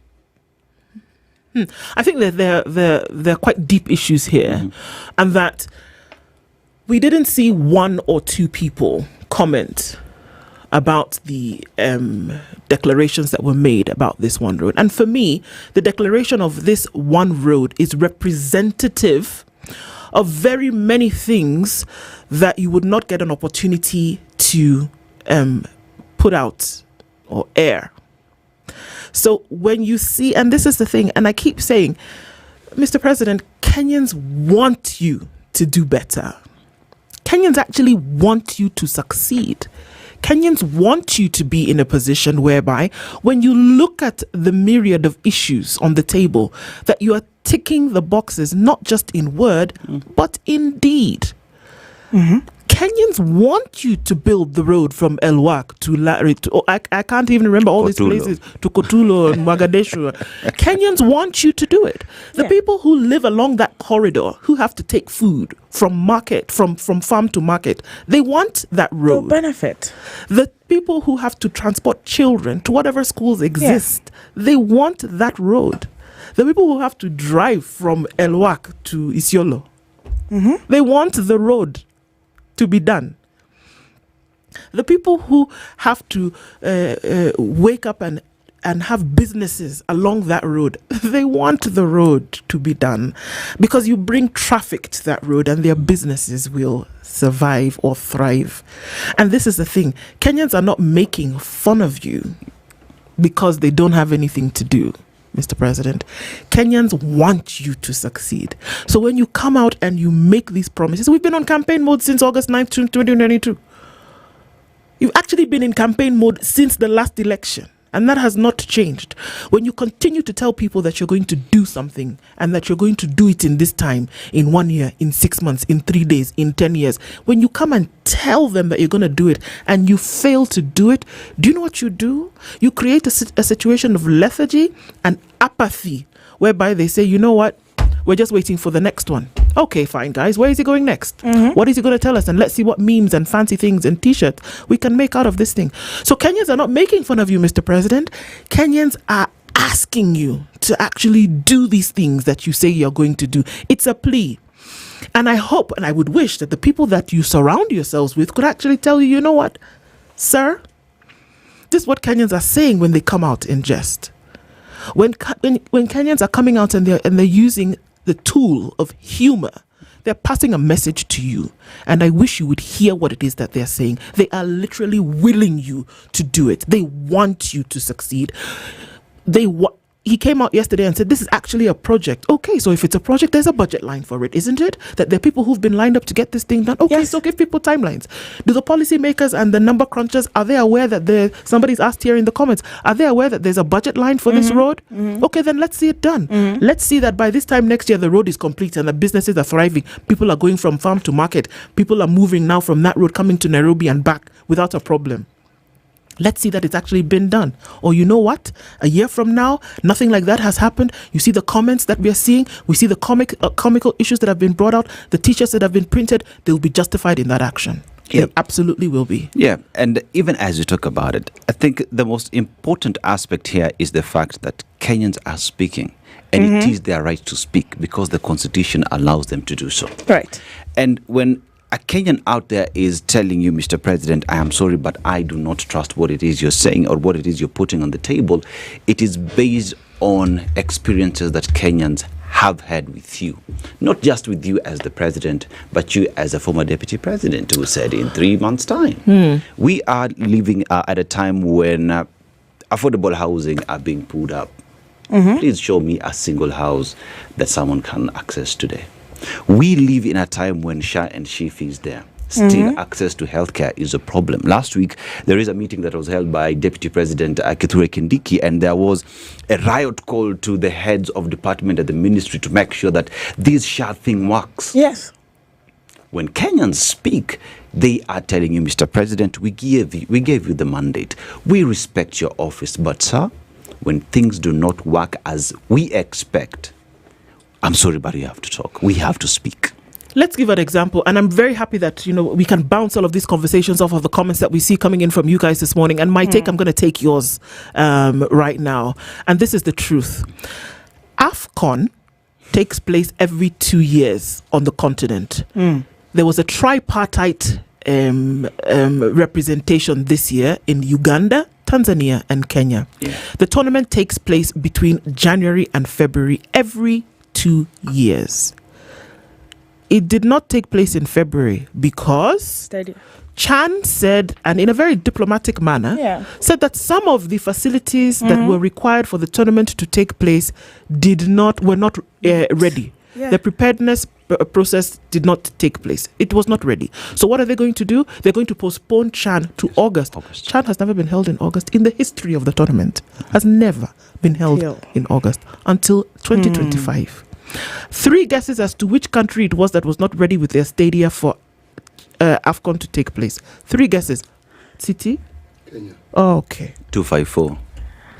Now, make the connection directly, because these are the things that we are talking about. 4 years ago, this president was deputy president. Correct. And it was around this time that he made the pronouncement about the different stadia in the country that were going to be ready for international tournaments in 6 months, 1 year. Now imagine a situation whereby the things that you said you were going to do actually happened. Connect that with what we saw Chan saying this year, that we cannot have the tournament in Kenya because the stadia are not what? Ready. They don't even meet standards anyway. Do you see where I'm going? Yes, we're following. And I'm looking at even deeper issues, because when you look at the surface and say, I am displeased by the manner in which you are articulating your issues towards me, respect your leadership, Mr. President, do Kenyans even feel safe when they come around you?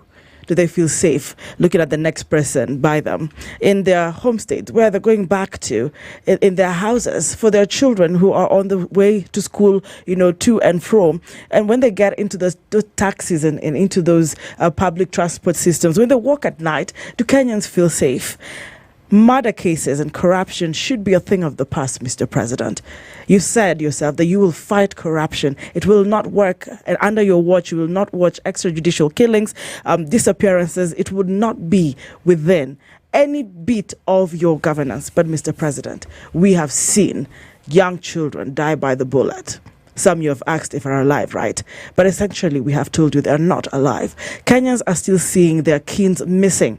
In fact, some found dead, some alive, some, as we're speaking, cannot even be traced. Mr. President, there is more to what you're hearing. There is pain, deeper pain that I cannot even explain. But what you're seeing in representation just before you, as you're speaking about the roads, they're trying to tell you, Mr. President, there is more that is meeting the eye. Could you give explanations? Can you respect the electorate? It's not just about the roads. There is more that you need. Are they safe? Who is going to use those roads? Are the abductors? Those who would abduct our chiefs?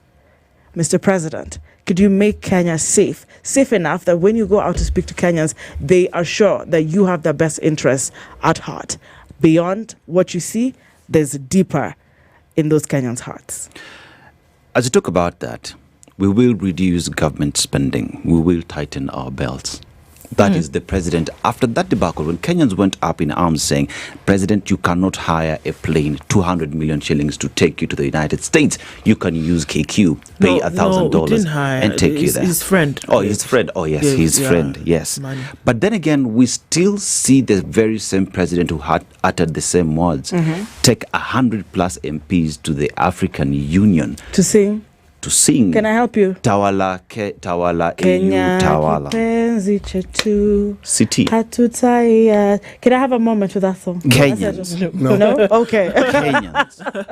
Kenyans have seen the president say, we will tighten our belts.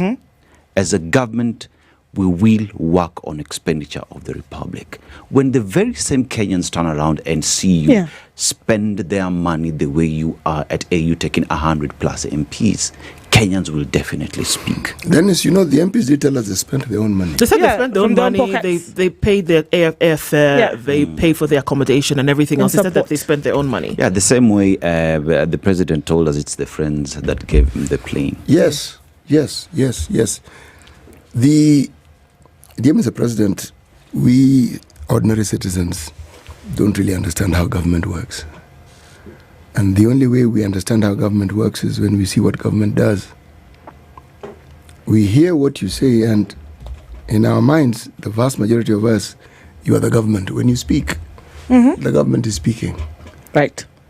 Now, we know you have many people to assist you in your job, but if all they do is do what you are doing, giving us a roadmap, because that's what I call the things you say, a roadmap, then they are taking over your job. Because their job is to bring into reality the things that you say. If we're talking about building roads, we can only take the view that those roads have been budgeted for. And there's an entire ministry that is charged with the duty of ensuring roads are actually built. There are agencies within government that are supposed to ensure that whether it is a county road, whether it's a national highway. Let me repeat again. When you speak, Mr. President, we ordinary citizens believe the government is speaking. We ordinary citizens, Mr. President, don't really understand how government works. We know they're ministers, but when we hear you speak and what you say touches on a particular ministry, and those who are charged with the duty and are even called ministers say nothing about it, we assume that what you've said is the beginning and the end of everything that has to be said. But you never talk about the implementation beyond saying this is what the blueprint is and this is what we hope to achieve. It's aspirational. The nuts and bolts of it, Mr. President, we never get to hear.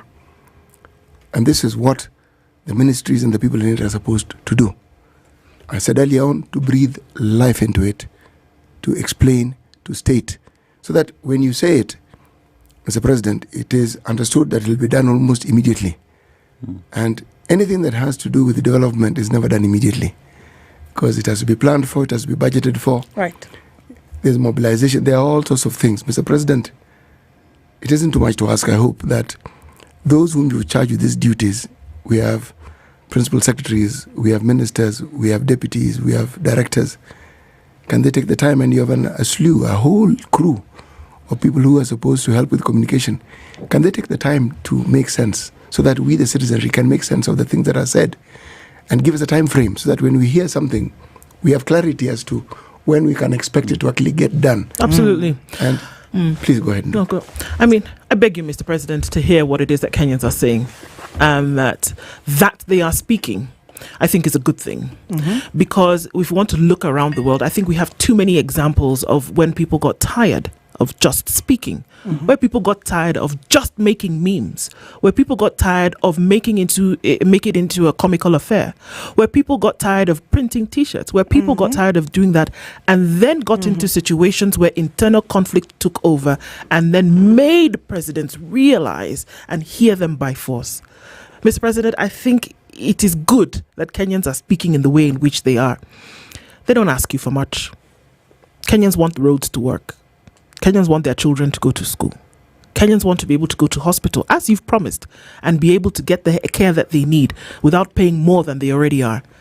Kenyans don't want to do back-breaking work and then get no results. Kenyans are hard-working, resilient people who are ready to take what it is that you're saying to the bank. However, they're going to need to see some physical implementation of the things that you say. You cannot be on campaign mode for 3 years. You can't do that and keep Kenyans at ransom in terms of things that are supposed to be happening. Kenyans also want to hear about the things that you're doing. And why is it that the things that are happening in government we never hear about? Kenyans also want you to communicate with them about the things that you're actually doing and not the things that you say you will do in the future. Dear Mr. President, we'll continue after this break.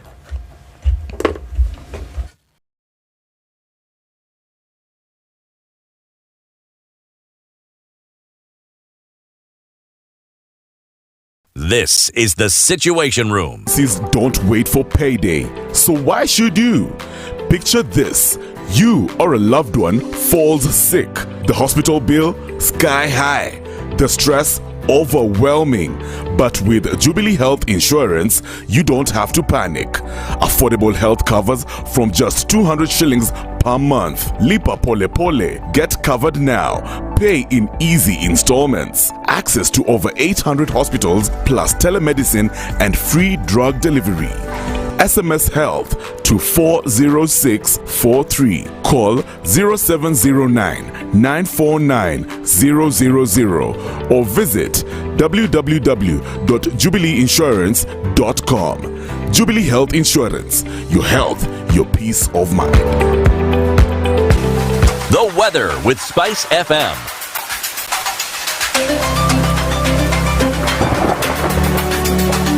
Partly sunny conditions in Nairobi, 17 degrees. It's 13 and sunny in Nakuru, and 11 is sunny in Nyeri. 13 and mostly sunny conditions in Eldoret, and at 25, sunny in Mombasa, with sunny conditions at 25 in Malindi.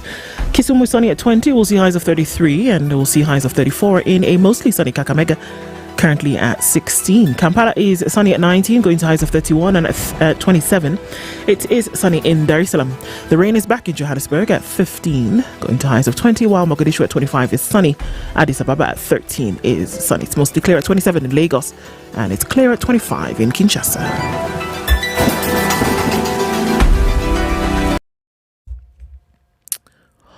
All right, so we're clicking into traffic hour. Quick look at what it looks like right now. Traffic is then moving, coming in on the Thika Superhighway, coming in from Garden City out towards that Pangani underpass area. Very busy there. Kiambu Road is also busy. And we're looking east.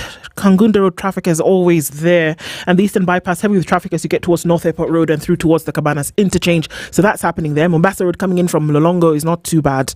It's going to flow until you get to Cabanas. Langata Road is also starting to build up, folks, if you're getting in that direction, coming in from that southern part of the city. Some of that will go towards Raila Odinga Way. Gongro is also busy here and there. Limuru Road, I don't know what's happening there, but it's always busy every morning. Sit through it, and we'll see how that happens. Take a traffic break with Delamere. Moments with Delamere Yogurt.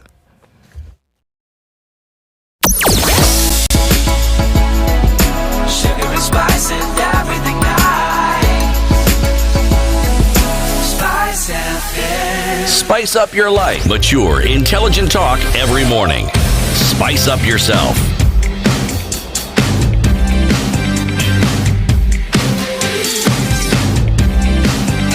Mornings done right.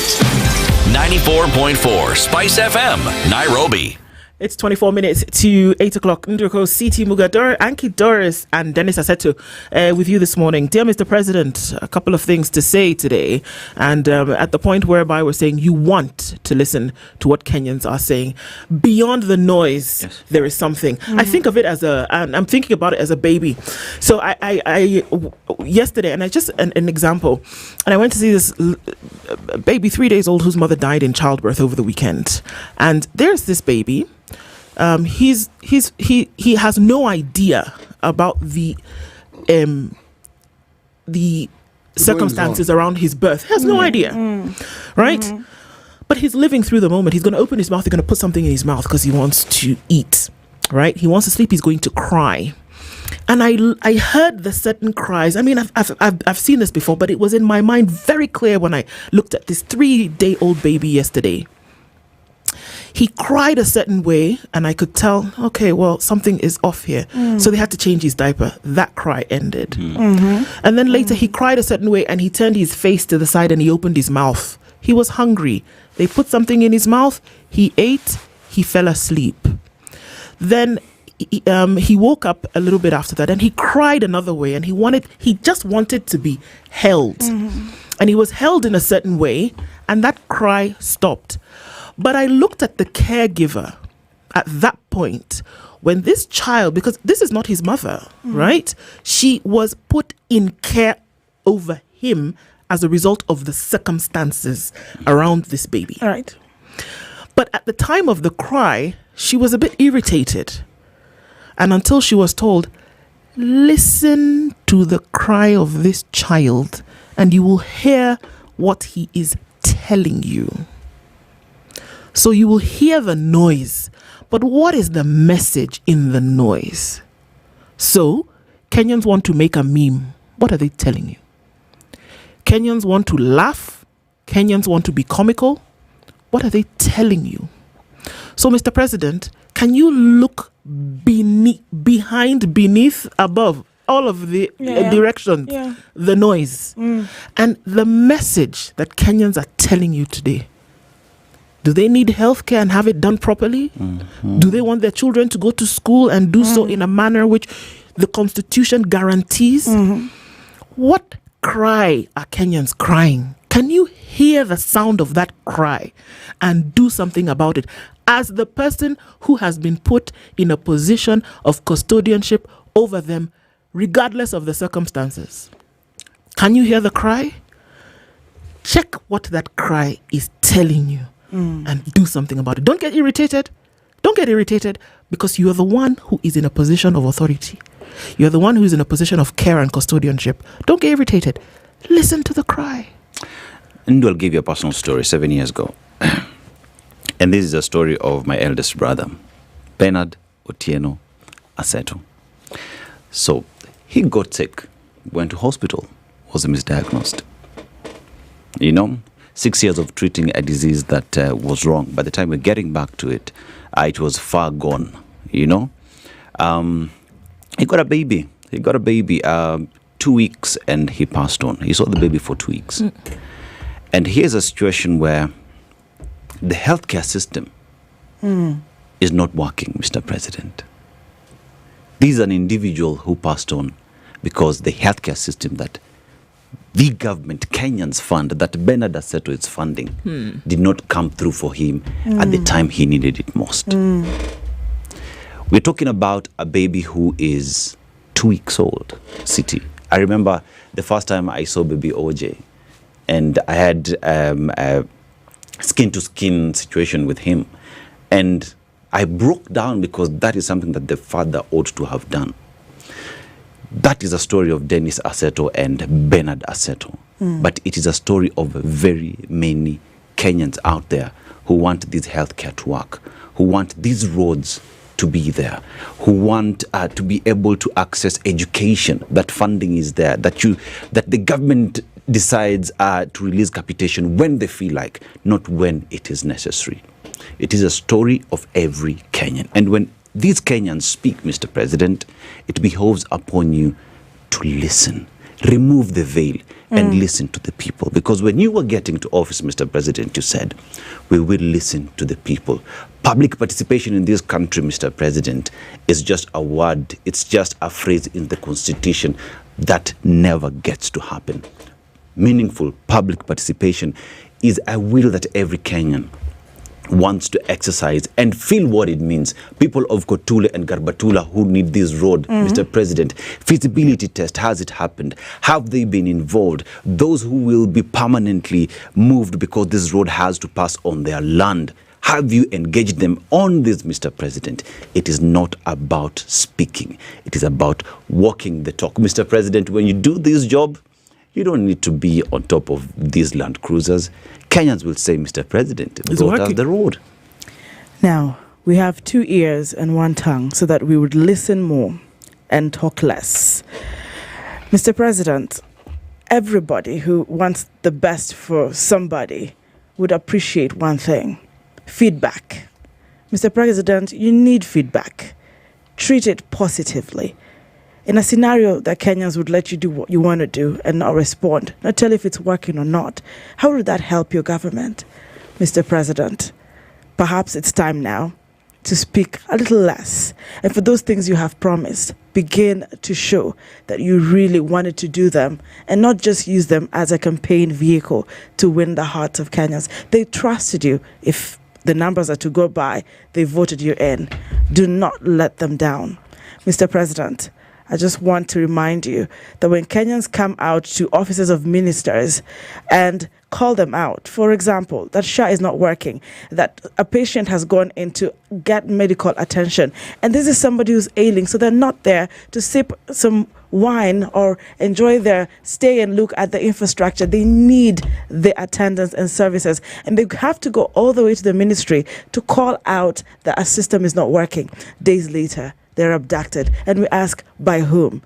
When institutions and officials do not show up when the courts ask them to show up, Mr. President, and you're silent about it. When we call out people you sit with and call them to account and explain the disappearances of people, Mr. President, do not then act like you are part of the disappearances when we know for sure particular people who are even captured on camera not abusing or disrespecting your position or your government, but are calling out for real services. And we do not get the answers. Mr. President, we listen, talk less, and then maybe we can begin to say respect is two-way.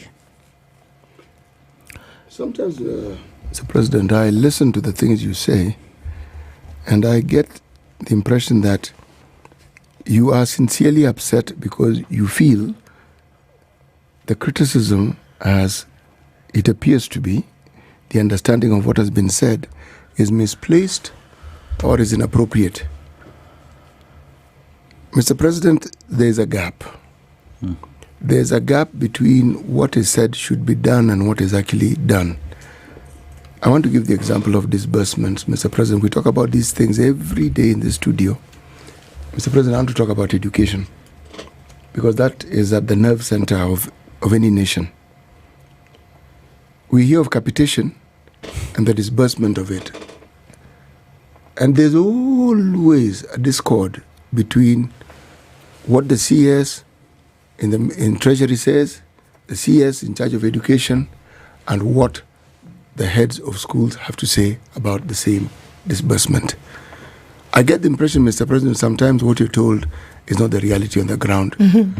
So that when the reality on the ground is presented to you by those who are supposed to consume and receive the disbursements, it seems to be in sharp contrast to what you have been told.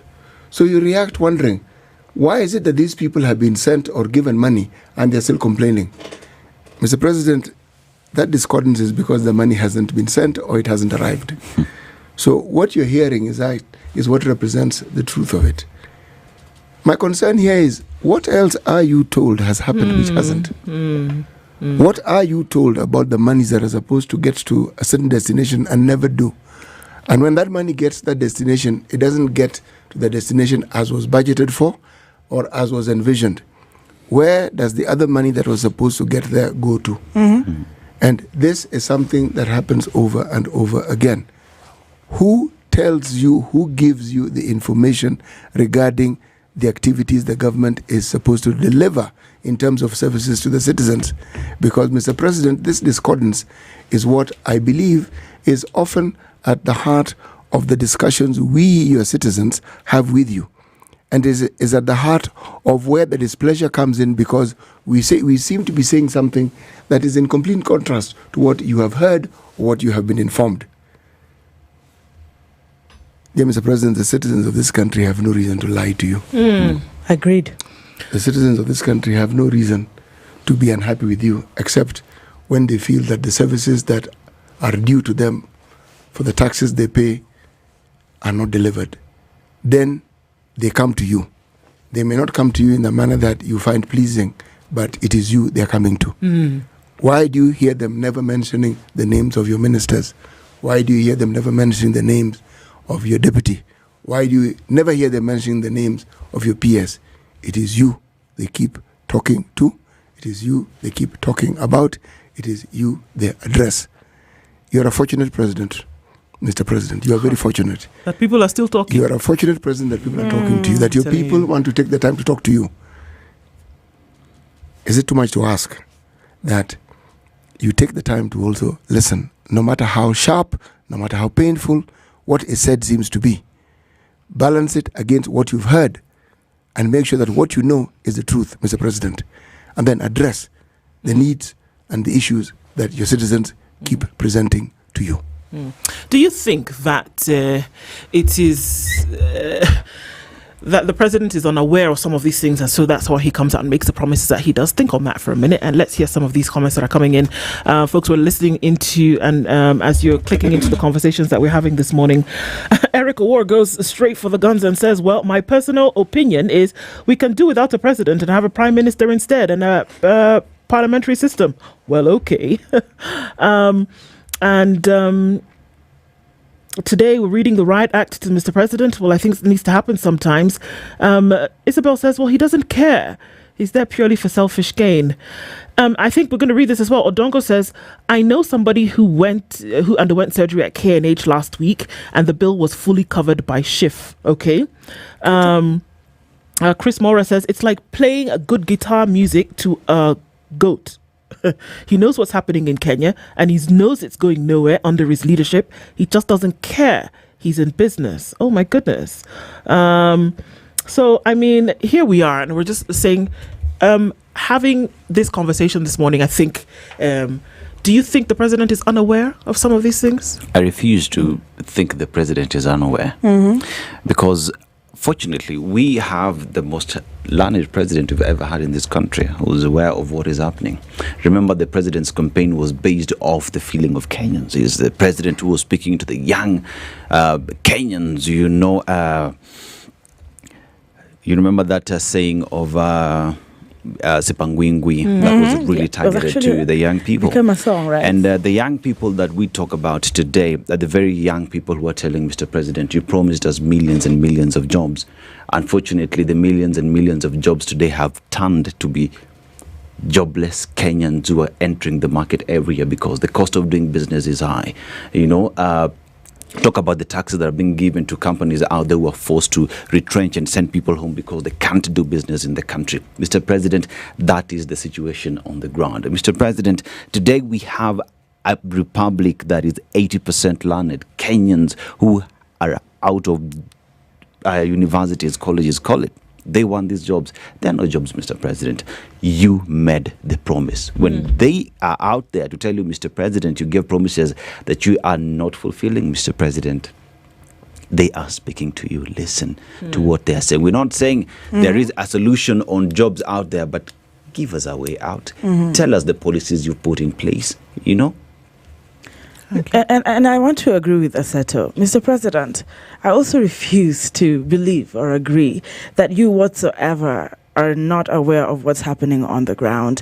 Mr. President, you are one of the presidents who has been criticized by some of your friends, old friends or allies, then, that you actually are so aware of what's happening on the ground, more than your team should be, so much that sometimes they fear that you could be micromanaging your team. Mr. President, you said, to your own cabinet ministers that you know so much in some of those ministries, more than the ministers, that even then caused you to warn them that they ought to be in touch with the ground. Mr. President, aren't you the one who's been doing town hall meetings to hear from Kenyans and engage them? But haven't we been talking to you? Are you really taking the notes just to keep them in your library? Or are you planning to take action? Because, Mr. President, in the next town hall meeting, Kenyans will be demanding that you show them what it is they have been asking you to do. Mr. President, you're a young president. You go for exercises for a reason. That every morning you go to the office very early to those retreat meetings. You are praised for keeping time.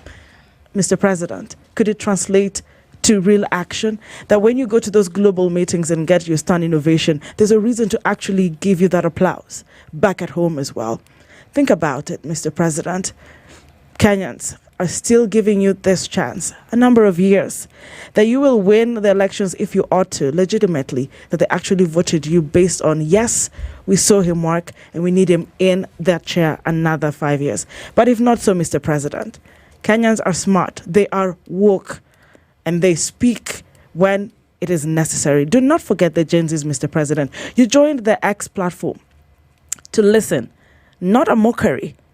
If the young people gave you the audience and you gave them the same, Mr. President, it is my call and my trust that you will truly and genuinely begin to not just be Mr. President, quote unquote, but Mr. President. I want us to look critically at that. Again, I'm going back to the resilience of Kenyans, that, in spite of the situation, Kenyans are still, putting one foot in front of another. That Kenyans are still waking up every morning and still doing what they need to do to get ahead. That in spite of the things that we see happening politically, whether we see them happening regionally, whether you see that an economy that has hit people so hard, that Kenyans are still going at it every day. And this is why I am saying that it is a direct endorsement of that feeling that the president must actually do better. And that they're still speaking, that they choose to use jest as a way to deal with these matters is something that you should actually embrace, and wholeheartedly so. That honestly, don't take it personally, Mr. President. Don't take it to heart. That we can understand that, yes, you are a human being. Everybody is, and it would bruise you. Mm-hmm. It would bruise you. However, listen to the thing behind what Kenyans are saying. Wouldn't it be a wonderful thing that they would be able to say, yes, actually, this is what we said, and it was actually done? Mm-hmm. Wouldn't it be a wonderful thing that you could look back on the last 5 years and said, you know what, Kenyans really put me to task to make sure that certain things that I said with my mouth, with your own mouth, said that I was going to do, that we actually got done? You see, Ndu, it is, I went through the 844 system, 7 subjects, agriculture, arts and craft and whatnot. And it was a time when public schools were competing with private schools. Private schools were not the talk of the day because public schools used to perform really, really, really well. That has changed today. No one trusts that public schools would be able to deliver. And that is the situation on ground, because any government that is in place should ensure that its citizens are able to access the best there is, the best of qualities that there is, And we live at a time when, if you want to get married, you're told to remove the veil to confirm, that entire thing that goes around. Yeah. Mr. President, remove the veil. Look at the darling in front of you, who is that Kenyan who's speaking to you. Listen to what they're saying and deliver. Because, Mr. President, Kenyans like you. And the fact that they're speaking because they want you to do better. If you refuse to do that, it's a different story. It is said that when people are fed up with you, they tell you nothing. Yeah. True. Silence. They feel there's absolutely nothing to talk about, and so they're mute. Yeah. Mr. President, there are those who argue that you carry the burden of the entire cabinet. Mr. President, you don't earn their salary for them, they earn it themselves. Is it too much to ask to let them carry their own burdens? Let them rise or fall with the ministries and the decisions that are made within their ministries and the implementation of it. Let Kenyans see the people you appointed do the job they were appointed for. Let us see them for what they are. Let us see them unprotected. Let us see them unshielded. Let us understand them for who they actually are. Is that asking for too much, Mr. President? And I think as well, City, today, if you ask any Kenyan today, are you richer today as compared to when the president was taking office? Or are you poorer today? Because the pay slips, the taxes and everything have gone into that. Ask a Kenyan. Don't rely on all these stats that you're being given. Just talk to a Kenyan out there and they will tell you, Mr. President, the situation on ground. Because kwa ground, mambo ni different. Tofauti.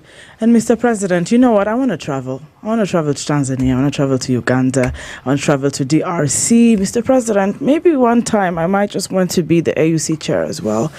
Please do not do anything that will sabotage my dreams as a young Kenyan. Mr. President, please explain to me, if you get to hear this, what is the way forward with Sudan, Mr. President? Have you made consultations?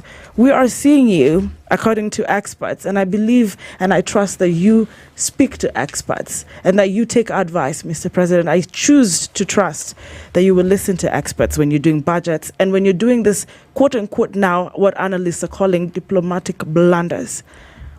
Mr. President, like I said, Africa is my continent too. Make it easy for me to go somewhere and say, hello, my name is Dorice Ombat, and I am proudly Kenyan.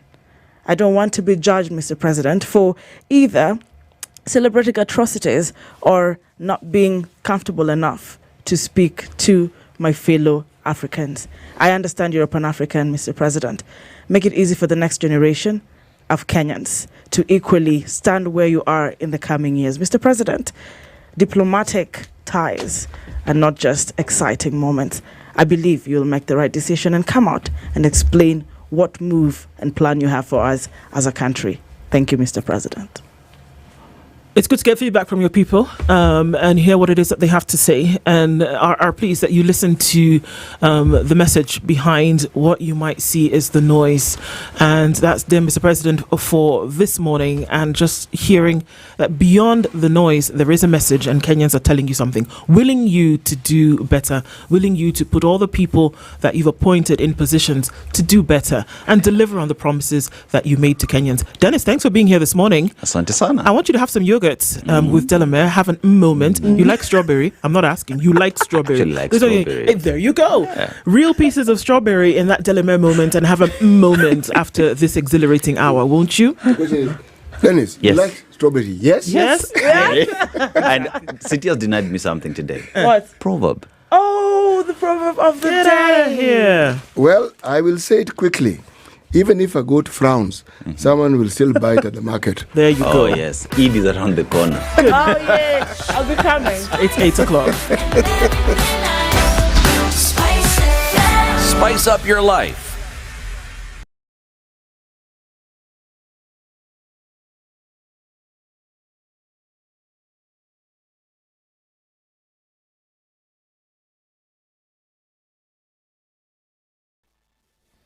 Good morning. This is the News Wire. I'm Leah Ubaga. The Ministry of Health is now asking the National Assembly to help fill the 59 billion shillings gap that the ministry is facing following the US decision to withdraw its funding to USAID. Appearing before the National Assembly Committee on Health, the Health Secretary Harry Kim-Tai said the ministry had requested 426.8 billion shillings for the 2025-2026 financial year, but ended up being allocated 172.6 billion shillings in the recently released budget estimates. Kim-Tai said the ministry has a total of 42 projects that should be completed in the financial year, while the projects themselves have been allocated only 27.495 million shillings, thus facing a shortfall of around 13.36 billion shillings from the government and another 14.129 billion shillings from various aid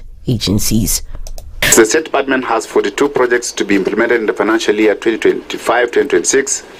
The total allocation to the capital projects or programs is Kenya shillings 27.4 billion, comprising of Kenya shillings 13.3 billion under the GOK and Kenya shillings 14.1 billion under the donor-funded support.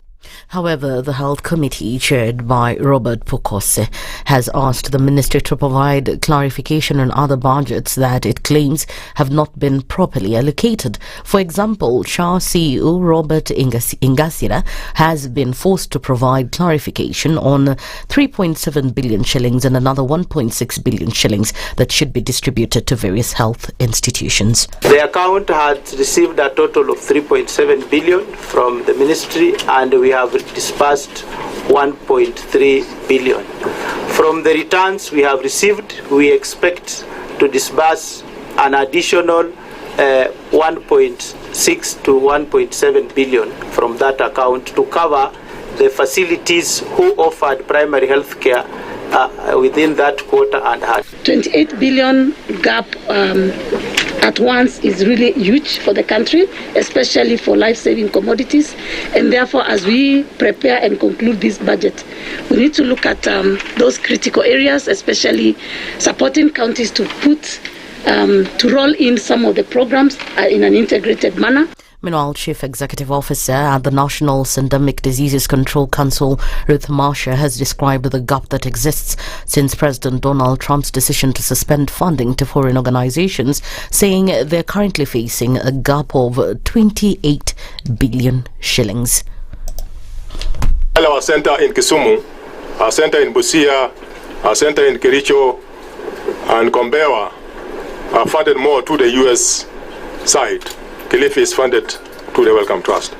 We are requested for 100 million for transition for this 800 staff as a PE. This is still our prayer, that this is included so that we can be able to slowly start winning ourselves out from these dollar funds. And again, Kimberley was simply just having the center belonging to them. The rest of the research that was going on in that particular center, including the employees of Cambridge, they were not even allowed to use some of the facilities therein. And the body of a 13-year-old boy who was missing for 4 days was found in a thicket in Kamilu area, Nairobi. Police said they have no clue about the killers and motive, but investigations into the incident have been launched. The boy was found brutally murdered 4 days after his disappearance, with his body discarded in a thicket 200 meters from his grandmother's home. And in the international scene, Pope Francis's health has taken a turn as he battles pneumonia in both lungs, raising concerns about his recovery.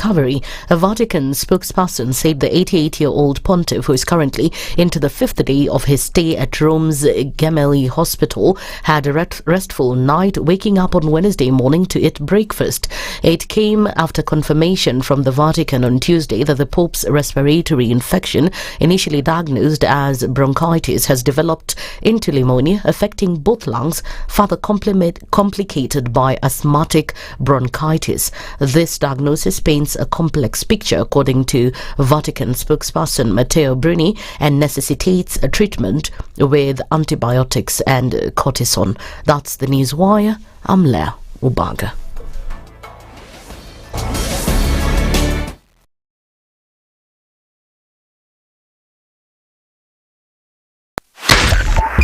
.5 Spice FM, Kisumu. Are you a young person looking to unlock your potential?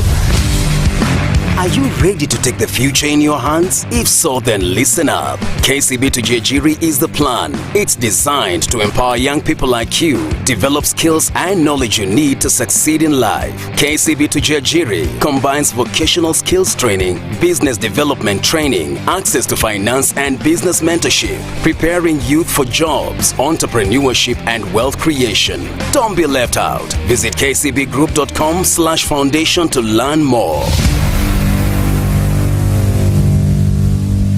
Mature, intelligent talk every morning. Spice up yourself.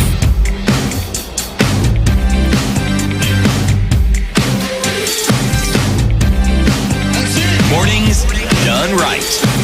94.4 Spice FM, Nairobi. It is 7 minutes after 8 o'clock and getting into the third hour of Kenya's biggest conversation this morning. And Diamond Trust Bank. Yesterday we told Diamond is forever and you can trust a diamond. And now, because of that, CT, we can trust what it is that you're telling us. Yes? No? Well, you are allowed to doubt what I am saying. And by this I mean you should verify what I say. So let me say what I want to say. And then let me also give you an opportunity to verify what I have just said. Okay. What I'm saying is as follows. One, Diamond Trust Bank is a bank that actually exists in Kenya, regulated by the Central Bank of Kenya like every other bank. But they have something specific and special to say about mortgages. Now, for those of you who have difficulties in believing that there are such things, yes, mortgages exist, and Diamond Trust Bank are saying, look, whether you are employed, whether you are self-employed, whether you are in the diaspora, we offer solutions that suit your needs and fit into the size of your pocket. What you need to do to verify it is simply do the following. One, either email mortgages at dtbafrica.com or visit any Diamond Trust branch. And what will you be told? You'll be told that Diamond Trust offers mortgages at 9% for 10 years, 9.75% for 25 years. And this is constant, it is fixed, it won't fluctuate. Come sunshine or rain or earthquake, it will be exactly where it is. I'm still on sunshine, but okay. Okay. I know you're on shine. The word is actually sunshine. Thanks. Yes. And they're also saying that if you want to participate in buying the house you've always dreamt in, all you need is to have a conversation with them. That's all they're saying. Period. You have a conversation with us and we will work out something that suits your needs. Super duper. If you'll allow me also tell you about the cover Bora medical cover under Jubilee Insurance. It's good stuff. It's budget friendly. It is inpatient hospitalization cover. So you can imagine premiums that start from 6,200 shillings per year for individuals and to 12,600 shillings per year for a family of up to 5 individuals. Under Jubilee Health Insurance, with this cover Bora, you have affordable inpatient only cover with limits of 250k, 350k or 500k. K in this means thousands. Inbuilt maternity and last expense benefits, minimal waiting period, and no health checkups required. We're not going to check and say, okay, maybe there's something. Just get in and we move. All you need to do is send health to 40643 or call 0709 949 000 or get onto the website jubileeinsurance.com. Find about cover Bora. It's what you would need. When a medical emergency pops up, you don't have to now start scrambling about. Put the money away and you start accessing immediately. Cover Bora under Jubilee Health Insurance. This morning, our guest, who is seated in the hot seat at this time, is the Principal Secretary in the State Department of Energy, Waziri Alex Washira. Good morning. Morning, Gudo. How are you? Very well, thank you. Thank you for having me here. It's a pleasure for me to be seated here to discuss serious energy issues that are affecting the country. Indeed. And thank you for hosting me with City, Muga, and Dorice. Asante sana. Yeah. We're glad that you're here because, we know energy, it essentially makes the world go round. And sitting in this particular position, we want to see then what those connectors are between this department and Kenya's economy.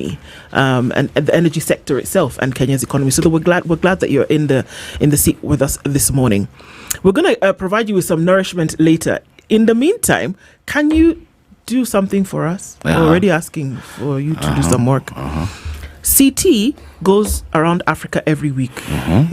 Maybe on an energy train. We'll see. He comes back every week from a different country with a basket full of proverbs.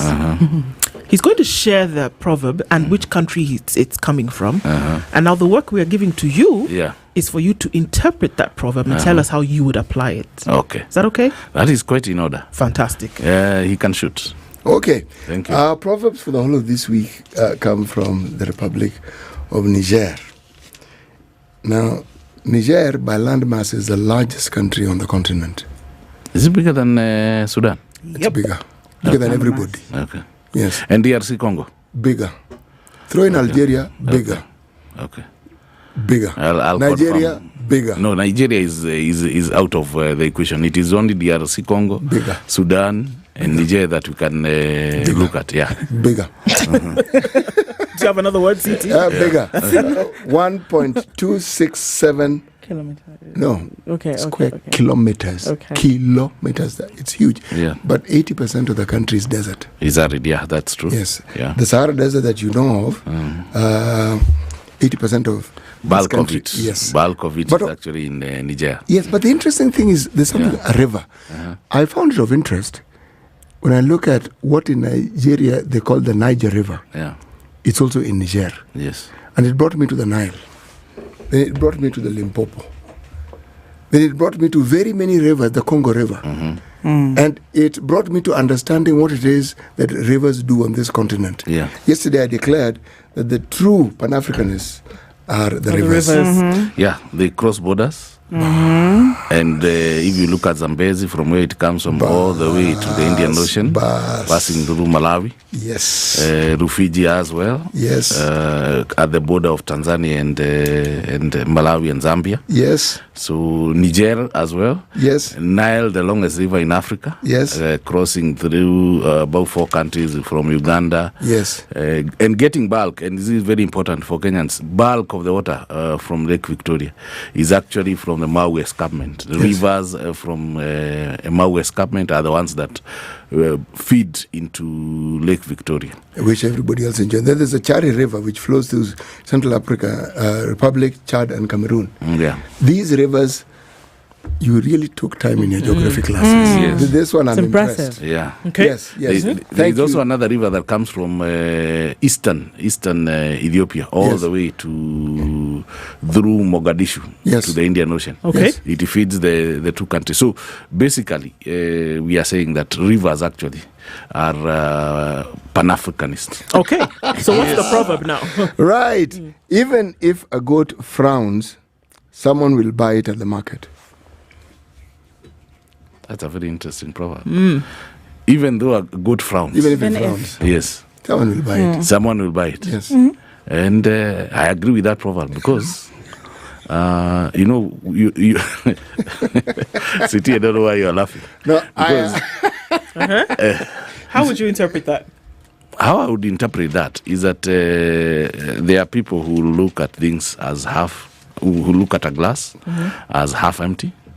There's someone who look at a glass as half full.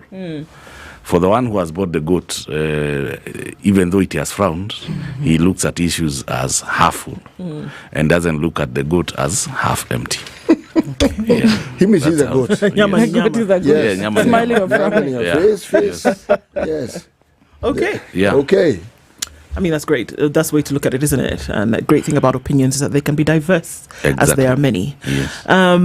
So we're looking into the energy sector in this country, and let's start from the place whereby, we're looking into what plans and what implementation is happening with certain things in the country to ensure other things, and coming from places where it could be speculation or it could be true. Costs of doing business are directly linked to energy. Looking at where Kenya will be able to compete to power up industry, to power up manufacturing, related directly to to energy. Energy as a marker for the building of any economy is a big ticket item.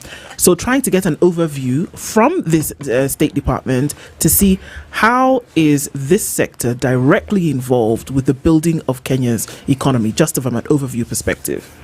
Let me start on something that we did yesterday. And yesterday we were with the president in Steamer Club, where we were signing contracts worth 11.6 billion shillings. And they are meant to power up 72% of the land size of Kenya. And that is the Kenya Off-Grid Solar Access Program. Just as the city Muga said, that Niger is a very huge country that is a desert. Similarly, our ASAL area, that is arid and semi-arid area, they actually cover about 76%. They are quite vast. And building energy infrastructures in those counties will require a lot of money if we are to connect them to the main grid, because you are doing so many kilometers of transmission lines to go and get a small population of people. So government thought, under the leadership of President William Samoei Ruto, that let us do something different. Let us do what we call the mini grids. These are solar plants where we put a solar plant with a small diesel generator, then store that power so that it can also be used during the day. Then once it is stored, then you can be able to dispatch it 24/7. So we are going to do 113 of them. And other than that, because those areas, again, remember that they have they are arid and they have nomadic people, we do have boreholes. And we want these boreholes to help the communities. And one of the ways to help these communities is to solarize those boreholes such that the water resource that is underneath can easily be gotten from underneath without using diesel generators, which are costly. So the program that we launched yesterday is going to cover the construction of 113 mini grids. Then it is also going to build 343 solarized boreholes and standalone solar systems in public facilities. Okay. So it's a very good program. That is what we did yesterday. Then secondly, again, in about 35 counties, last year, May 27th, we signed another contract of 22 billion shillings, where we are going to do last mile and connect about 296,000 households. Remember, Kenya, we are already ahead of most African countries, other than South Africa, in terms of connectivity. We are currently at around 76%. As of the day before yesterday, the connected customers to the grid were 9.902 thousand customers. We want from when? From inception, from the time 9,000? 9 million. Okay. 902,000. This year's Madaraka Day is going to be, the theme is going to be energy. And we have an ambitious target of getting to 10 million customers connected to the grid by the time we are getting to 1st of June. So essentially what we're saying, PS, is that a fifth, if we're going to take it in terms of population, a fifth. No, don't look at the... So how, that's what I want to ask. Yeah. How do we look at this? Because when we say that if there's a percentage of those who are connected to the grid, how do we look? We can't look at it in terms of population. Because do we say households or do we say businesses? Industry? How do we look at it? Households. We have about 12.6 million households. Okay. So if we cross the 10 million mark, we'll be now working with the 2.6 million households to cover. So essentially we are saying about 75% of the households in Kenya today have been connected to the national grid. Exactly. Actually, it is 76%. Okay. And if we cross the 10 million mark, we'll be crossing to around 77-78%. Okay. We remember that we have an ambitious target of getting to 100% connectivity by the year 2030. So then now we'll be working now towards connecting these 2.6 million customers. And for your information, these are usually the most difficult part. The last batch in any race, when you are trying to close the last mile because you have already exhausted most of your resources, you are burning out, is usually the most difficult part. Why? Because remember, these are the people who have been left in areas that are either far from the grid or they have been sandwiched between two transformers. So even identifying them becomes a challenge. But we are determined to ensure that we do get to them. And also, something else that we talk about, and this, because we have two ladies in this studio, is something we call clean cooking. For you ladies who are seated here, you may not understand. My heart wants to disabuse you of the notion that only women cook, right? No. I was trying my best to... No. But okay. Yeah. You know, in Africa, every 3 meals out of 4 are cooked by women. Not by women. Are cooked using wood fuel and charcoal. And we have an ambitious target again of, in Kenya it is about 68% of the population.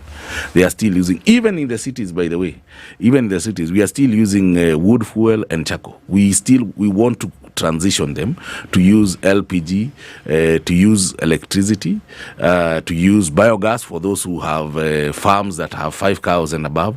So we still have another target of transiting. Other than connecting them to electricity, we also want to give dignity to our people for them now to embrace clean cooking. But that will be another discussion for another day. Okay. And we'll give you what we are trying to do to accelerate the growth of LPG as a country. The president is very keen on increasing the per capita consumption of LPG consumption in the country, and also the per capita consumption of electricity consumption in the country. Electricity, I mean, as is a byproduct of energy. We know this, but the electricity costs in Kenya are still relatively high. That what you consume for 100 shillings, a unit of power thereabouts, either doesn't, number one, last you very long, or it is only able to power up certain things. very plainly, electricity in Kenya is expensive. And it has gotten more expensive over the years. That what you get for the shilling that you spend and what you're able to power up then don't really meet each other. Why is electricity still so expensive in Kenya? That's part A. And part B, if we talk about industry and the cost of doing business, electricity is always named as one of the first items as the reasons why goods and services then become more expensive. Why is it still so expensive, Pia? Case in point, I just wanted to share a particular message of somebody who buys a token worth, let's just give it 300 shillings. They'll get 12 units, is it? The token amount charged 197 shillings. So the rest of it, that is 102 thereabout, goes to other charges. A common Mwananchi listening to you, who you want to connect, is asking where these other charges are and what really happens in between. Yeah, as you explain why it's expensive for that matter. No, I want to explain how we arrive at the energy costs. But first of all, the Kenya electricity system is disbundled. What do I mean by disbundled? You will find, for example, in 2 or 3 neighboring countries, we have one utility company that generates, transmits, and distributes. Right. Here we have our main generator, which is KenGen and GDC. Then we have IPPs, who are independent power producers. Then once we generate that power, and for your information, our power is not subsidized, which is why it is relatively higher than if you compare with the region. And why are we saying about subsidization? Remember, for you to subsidize electricity, you have to get that cost of that unit from somewhere. Either the taxpayer, you move part of your taxes to take care of the cost of generation.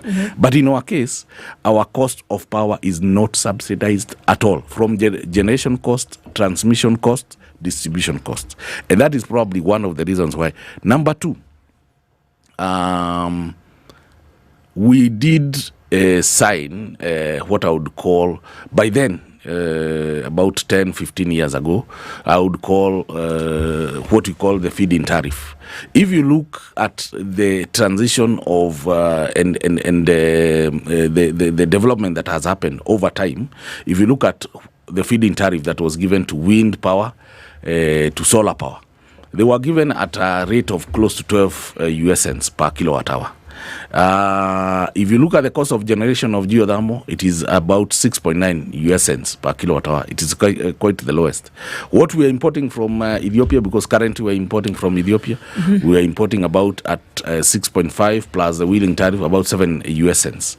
So what happened by then, the cost of wind tariff, the cost of turbines, the cost of solar panels, by then was quite expensive, and that is why the feed-in tariff was at 12 US cents. However, over time, we have seen research and technology and a lot of investment in renewable energy technologies, where you are seeing now, for example, EPRA, if you look at the gazetted price today, if you are to start generating power at from solar, you will generate at 5.69 US cents. If you are to generate wind today, you will generate at 5.85 US cents. What does that mean? Because we have already exhausted what we built, and we need to bring on board more cheaper power plants. Over time, once we bring more cheaper power plants, like now we have 70 megawatts coming in from geothermal, from Menengai. It's going to come in at 6.9 US cents. We want to bring on board another 63 megawatts from Olkaria 1 rehabilitation. It's going to come lower at around 6.5 US cents. That is going to help us now lower the leveraged cost of energy, because our current generation costs, average of all, when you use diesel, you use wind, you use geothermal, you use hydro. Currently, we are generating at around 10 shillings. We want to still come lower per unit. So that now that can translate to Kenyans. Is it going to happen today? I can tell Kenyans no. But in the next couple of years, as we increase consumption and we bring on board more cheaper energy sources, then we can assure you Kenyans that we are going to see lower cost of power. But as of now, for us to lower the cost of power, somebody has to pay the cost. I hear you. So essentially, this argument has been laid previously. I believe that the MD of Kenya Power has said the same thing, that the push is to have more people consuming power, and then what you're able to do that as a result is then you're able to lower the cost. But it seems counterproductive to me, because in order for people to consume power, it has to be affordable.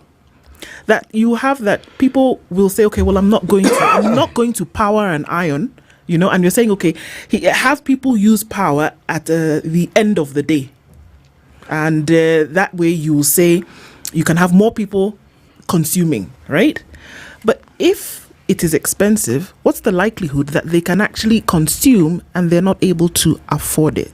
There are usually two arguments. Okay. Number one, in Kenya, we have what we call constrained demand of power. What does that mean? What that means is there are areas in this country that still wants to consume more power. For example, Western Kenya. For example, coasts. For example, areas south of Rift Valley. Some pockets of Mount Kenya, they still need to consume more power. Yeah. So what have we been doing? And that is why you'll see, like last week, 12 February, we recorded now what we call the country's peak. We have a new peak demand of power at 2,316 megawatts. Before that, on 15th of January, we had crossed 2,304. In December, we had crossed 2,288 megawatts. So we have seen exponential growth of power. And why is that so? Because we are opening up what we call the transmission line. There are some transmission lines that were started, and we are almost completing them. For example, I can name just a few. We completed Sultan Ahmud to Oloitoktok, and so therefore now the areas of Oloitoktok, Amboseli, are getting stable power. Isibania to Awendo, we have completed. We had, and I believe you saw, was it early last year, when my former cabinet minister, Davis Chilchir, when he went for a Sunday service with the president, you saw some residents of Bomet trying to cheer him down. And the reason was we had serious power instabilities in South Nyanza. And the reason why we had those serious power instabilities is because during the evening peak, the line between Muhoron to Chemosit was seriously constrained. So we decided to build a line that we call Narok to Bomet, and KPLC have already completed a small link that is helping us alleviate that challenge. And now today I can look at Kenyans in the eyes and tell them that in areas of Bomet, Sotik, at least now we are having stable power even in the evening. And once we complete the missing link of 132 kV between Narok and Bomet, the entire area of South Nyanza, from Kisii, Isibania, all the way to Homabay, all those areas, they are going to get stable power. Including Migori. Those areas are going to get stable power. And during the evening peak, they will not have the power instability that they are currently experiencing. So as we increase this demand of power and consumption, and we are seeing it, and this year alone we are seeing that we are going to cross the 2,400 mark of peak demand, and that will now give us another challenge as a country, because we need to accelerate a generation of more power, and also maybe talk to our neighbors to increase. In fact, as early as this morning, I was speaking with my MD from KPLC, who was telling me we might need to speak to Ethiopia as fast as possible, so that they can be able to give us at least 50 or 100 megawatts during peak, because like yesterday alone, we had a serious generation shortfall. We had 2 units that came out, and what that affected the country, and that is more expensive than the expensive power, is that some people had to be off the grid for a few hours, because what was being generated and what was being demanded by the consumers was more. And so therefore areas of Villafranca, some areas in Nanyuki, some areas in North Rift, some areas in Migori had to be shut off for a few hours. So what I'm saying, Udo, is there is an issue of cost of power, but power, no power is more costly than expensive power, because sometimes we have to push up more diesel generators and diesel generation is more costly, to avoid shutting off when we have generation shortfall. And as a matter of fact, I can say, and I would want Kenyans to look at the cost of power in 2022, when we had the prolonged drought, when we had to generate about 16% of our power from diesel generators, and the cost of power today, and you will see there is a serious decline, because today, as we speak, we are generating between 8 and 9% from diesel generators. That alone. On fuel levy, because you see it in your power bill. Yes, you do. That alone, the stepping down from 16 to 9 affects your power bill on the lower end. So there is something that we have been able to do, and we thank the good rains that we have had, and so therefore our dams are full, and we are able now to generate more using hydro than generating from diesel, which is more expensive. Okay, let's go to a break. Yes, we are. Let's take a break at this point, and we'll come back. Alex Washira is the Principal Secretary in the State Department of Energy, and we're having that conversation this hour in terms of, all right, so how essentially is energy powering up the economy, and we're going to come back and look at that solar question, because yesterday was a big solar move that was made by government, but in terms of the infrastructure to surround that and to support it, what exactly is being done. So we'll come back and continue with that conversation after this break. 1 million people enter into the job market every year. Many of them don't have the skills that they require to connect them with opportunities. The KCB Foundation, through the 2Jajiri program, is connecting folks with opportunity through a 6-month skills program after school, and you can come out on top essentially with the skills that you need and a toolkit to get you going. Between the age of 18 to 35, you can connect with these opportunities. Find out more about the 2Jajiri program under the KCB group /foundation for more information.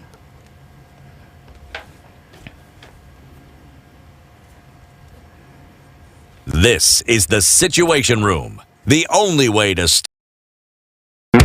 Are you a young person looking to unlock your potential? Are you ready to take the future in your hands? If so, then listen up. KCB to Jajiri is the plan. It's designed to empower young people like you, develop skills and knowledge you need to succeed in life. KCB to Jajiri combines vocational skills training, business development training, access to finance and business mentorship, preparing youth for jobs, entrepreneurship and wealth creation. Don't be left out. Visit kcbgroup.com/foundation to learn more.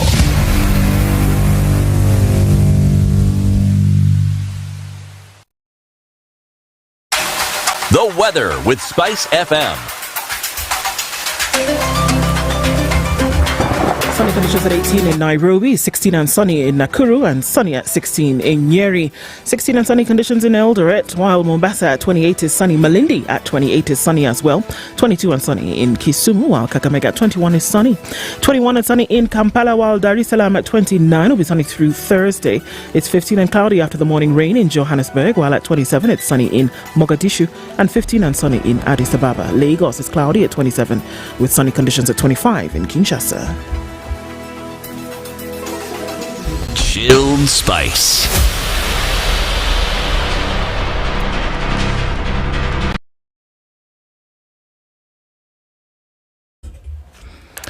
Not doing too badly coming off of a Thika superhighway this morning, but there is bumper-to-bumper traffic as you get towards Survey and then out towards the city. Also on Kiambu Road, we're dealing with the last bits of it from what I see. Still very busy on Limuru Road, however, and you're going to have some stretches of bumper-to-bumper traffic. Waiyaki Way is not doing too badly, and neither is it too sticky on Gong Road. But you're going to get round Prestige and then out towards the Nairobi Funeral Home Junction at the roundabout, and it continues there. Eastern Bypass, we're getting there. Just as you get towards North Airport Road, still some traffic there, and it's busy on Kangunda Road as it is on parts of Outer Ring. So we're still in traffic hour. Let's see what happens as we try to come out of it, and let's talk on SpiceFM KE on X hashtag The Situation Room. Mature, intelligent talk every morning. Spice up yourself.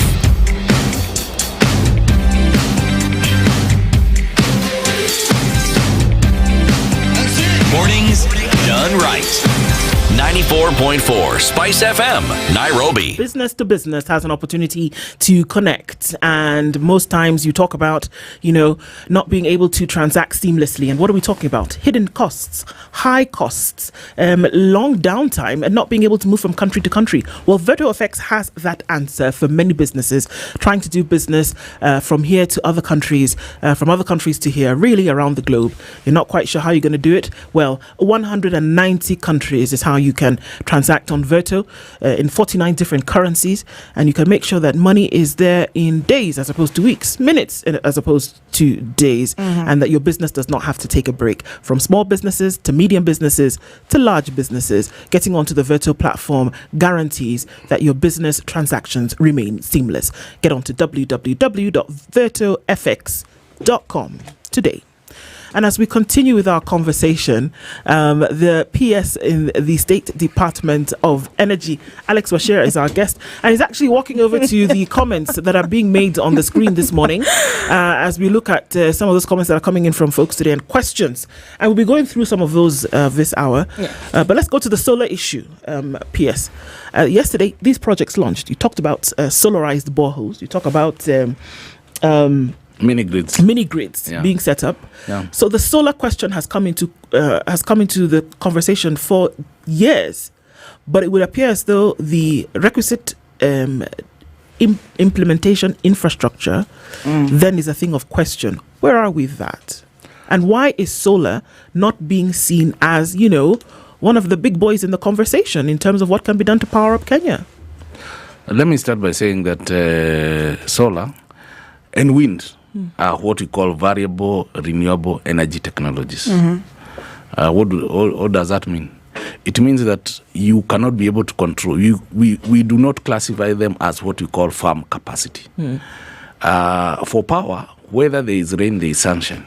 For example, this studio needs to run, whether it is raining, whether there is sunshine. You cannot guarantee that with solar, and you cannot guarantee that with wind. Because you can't control it. Because you cannot control it. Okay. If you want to grow the economy with solar and wind, then previously, over the last couple of years, you may not have been. But remember that now what has happened is, one, the cost of solar PV panels has come down because of mass production. And secondly, we now do have what we call battery energy storage, which has also coming down, and we believe in the next 2, 3, 4 years will come down further.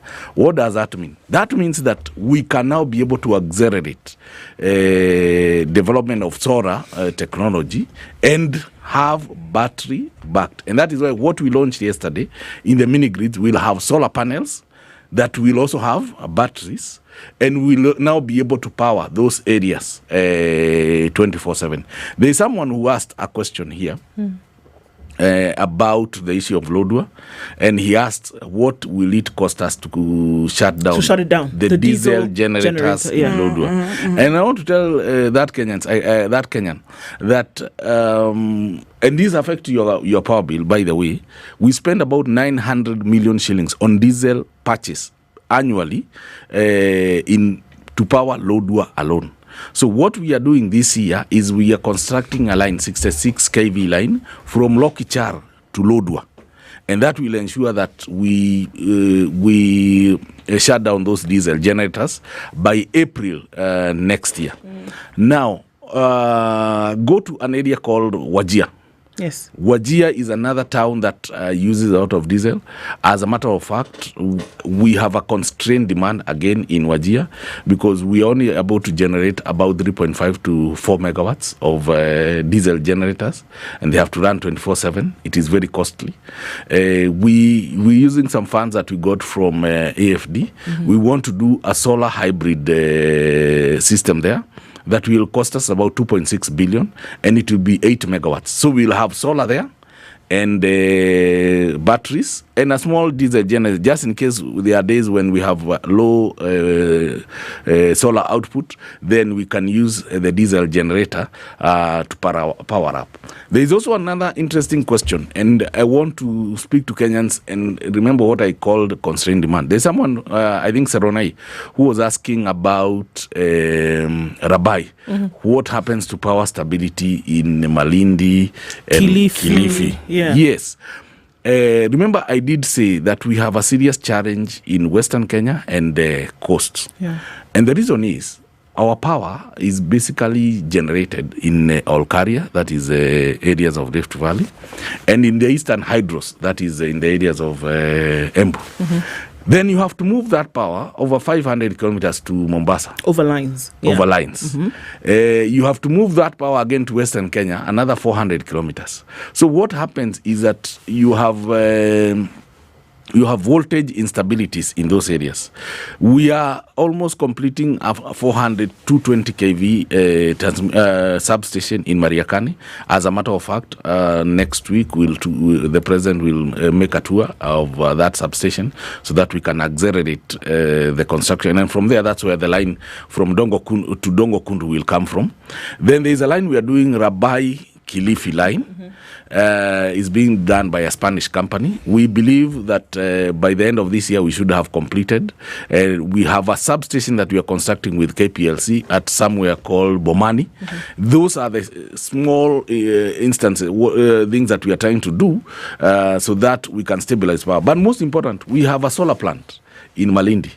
Remember I told you that solar plants are variable renewable technology. So what happens is when a solar plant is dispatching, then there is and next time I'm coming to studio, I'll show you a graph of a typical solar plant dispatching. It dispatches, then there is a cloud cover.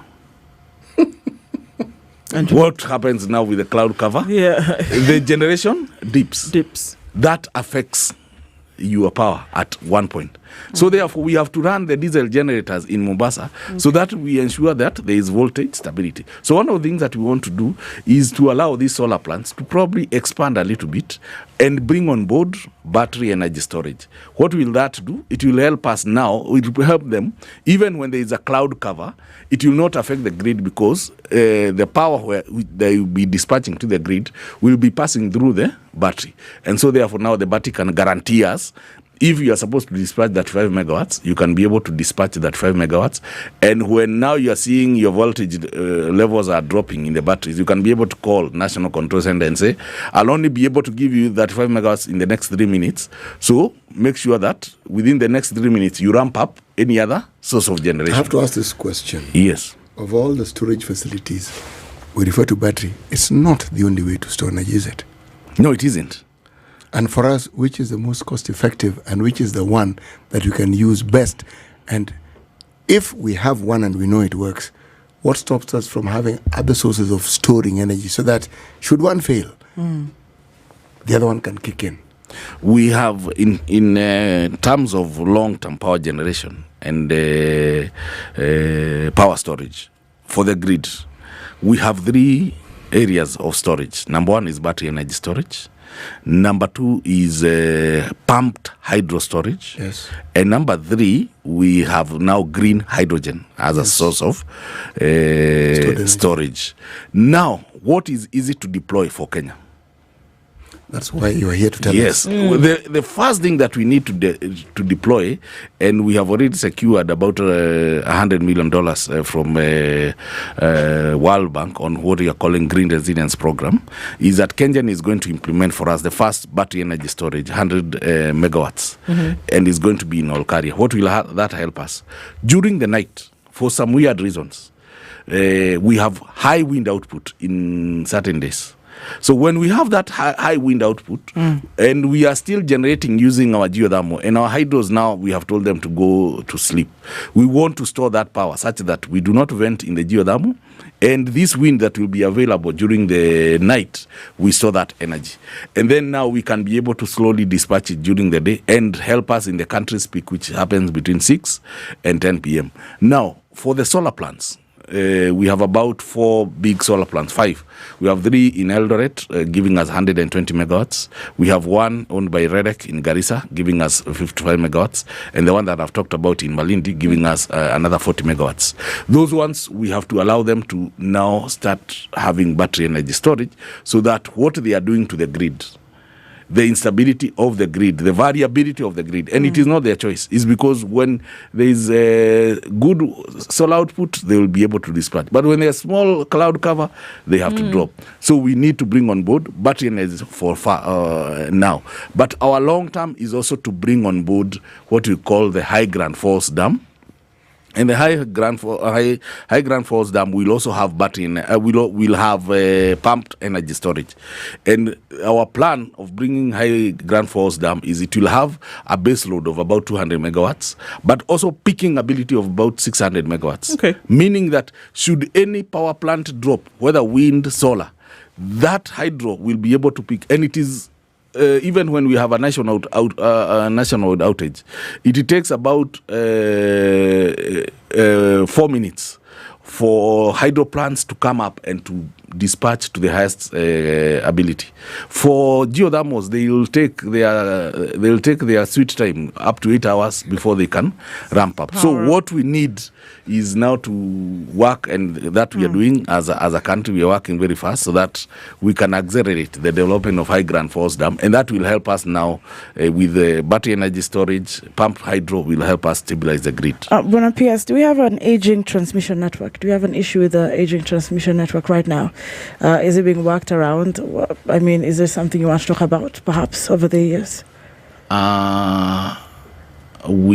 I don't want to call it aging transmission network, because our transmission network, we did not build serious transmission lines for close to 30 years. All right. If you remember, for the longest, we only had about 4 or 5 transmission lines. We had 1 transmission line coming from Jinja in Uganda all the way to Dandora, and from Dandora to Rabai in the coasts. Okay. And then we had a line from Rabai to Kilifi on wooden poles. Then we had 1 line from Masinga to Nanyuki. We had another line from Kiambere to Coast, and another line from Kiambere to Nairobi, and Takwel to Lesos. Those were the transmission that we had. Then President Moi built another line from Kisumu to Muhoroni. Kibaki came, and when now Kibaki came, that's when now we started building transmission from 2008, because President Kibaki is when now disbanding was done, where government, so for us, we need transmission networks. So KETRACO was created, and from the time KETRACO was created up to now, we have moved. We had about 2,000 kilometers of transmission lines. As of today, we have 10,000. Okay. 2 to 10,000. Yeah, 2 to 10,000. So we don't really have an aging transmission. We have a constrained transmission network. In that, you can imagine those lines. For example, the line that carries power from Masinga to Nanyuki, it is already at peak, is almost overloaded now. And that is why, and we have extended that line now from Nanyuki to Rumuruti. And that is why of the lines that we wanted to do, we have to bring on board PPP projects. Okay. If you look at the lines that had been proposed to be done by Africa 50, they are still on progress. That is Lesos to Losuk and Kisumu to Musaga. We had others that were to be done by Adani. Remember, Adani wanted to do a line from Gilgil to Thika. And if you look at Thika, if you drive to Thika today, you'll see there is a diesel generator on the left. Anywhere you see a diesel generator, just know that there is a serious transmission network. There is a load that cannot be met by the existing transmission network. So you'll see in Thika, you'll find a Thika power plant there. Here in Athi River, you will see there are 2 diesel power plants. It's because for the longest time we did not have an evacuation route to Athi River, which is an industrial area. But thanks to President William Ruto, we have been able now to commission the line between Isinya to Athi River to here in Embakasi. And that is why now here you are seeing serious power stability. So we have about 79 transmission lines that needs to be done Yes. So the constraining, and this is where I came from, because we're just in February of 2025, and it's another thing to make sure I have electricity. It's a different thing to have electricity and be inconvenienced. Just like that. Your school, your work, all of a sudden, nationwide blackouts. And I'm saying that because 2025 is here. Constrained is the word, but I want your assurance, okay, for the common mwananchi, because sometimes there's a lot of complexities in what you're saying, but I'm speaking for the common mwananchi listening from a cyber cafe, listening from a barber shop, that your ministry is doing the best they can, because I know South Africa could have the worst of, the rationing, etc., but it's one thing to bring that electricity to me and then inconvenience me again because of the constraints that we have. What's happening? What's the progress? Because you're saying it's yet to be done. Are we fast tracking this? Are we putting it as priority as well in that regard? There are two things that we are doing as a State Department to assure Kenyans that of their power supply consistent. Yes. Number one is that we want to complete all the transmission lines that are under construction. Number two, even with the fall of Adani, we are still shopping and will be advertising for more companies to come in and help us, because we have a constrained headroom as a country. That us moving from 2,000 to 10,000 kilometers of transmission lines, we have done through the government balance sheet. All right. But the current government balance sheet cannot allow us now to move from 10,000 to 20,000, which we want to do by the year 2040. Okay. So we have to bring on board now more private players for them now to build the transmission lines. And once they build the transmission lines, they can now be able to charge a small component of what we call the wheeling tariff, then they so that they recover their investment. So we want to bring on board more private capital, complete the lines that we are doing. Then there is another thing, generation. Because if you don't plan well, power plants are not plug and play. Right. So they take a while to build. And they require 2 or 3 things. One, they require huge financial capital. And that is why by the time any banker is coming in to bank our energy project, they require a PPA and they require government letter of support so that they can pump in money. So now the thing that has come with that, bring in your independent power producers. And the issue that has come with that is that they now are wrapped up in contracts for I don't even know how many years, with even if that they produce or provide extra power that is unused, Kenya still has to pay for that. And we know where that money comes from. Usually it comes to it shows up in your bill. It shows up, in other taxes that we've seen. How then do you balance the need for extra power, the need for extra generation, with also the needs that independent power producers would have in terms of making their bottom line? We have what we call the least cost power development plan, which is a plan where we are saying in 2027 we expect growth of power to grow at a certain percentage, and so therefore which power plants do we bring on board so that they can be able to meet this demand. It's a very careful balancing act that has to be done. And the reason why we are, and thanks to technology, some of the lessons that we have been able to learn, and we are saying now with battery storage, then some of the tariffs can be changed from take or pay, because some of the tariffs that the IPPs got were take or pay, to take and pay. Because if you have battery storage, you can be able to generate and store your power. Then when the country demands that power, you can be able to pick that power. So over time, we are seeing change in technology, and that is going to help us now modify some of the pitfalls that we fell into that have led us to where we are in terms of the high power bills. So we have learned our lessons as an industry. Have we? Yes, we have. Have we? Yes, we have. But we seem to be responding to problems that we have. When you talk of a plan, you're talking about 2027. 2040. Is there a master plan? Because we can see the trajectory of our population.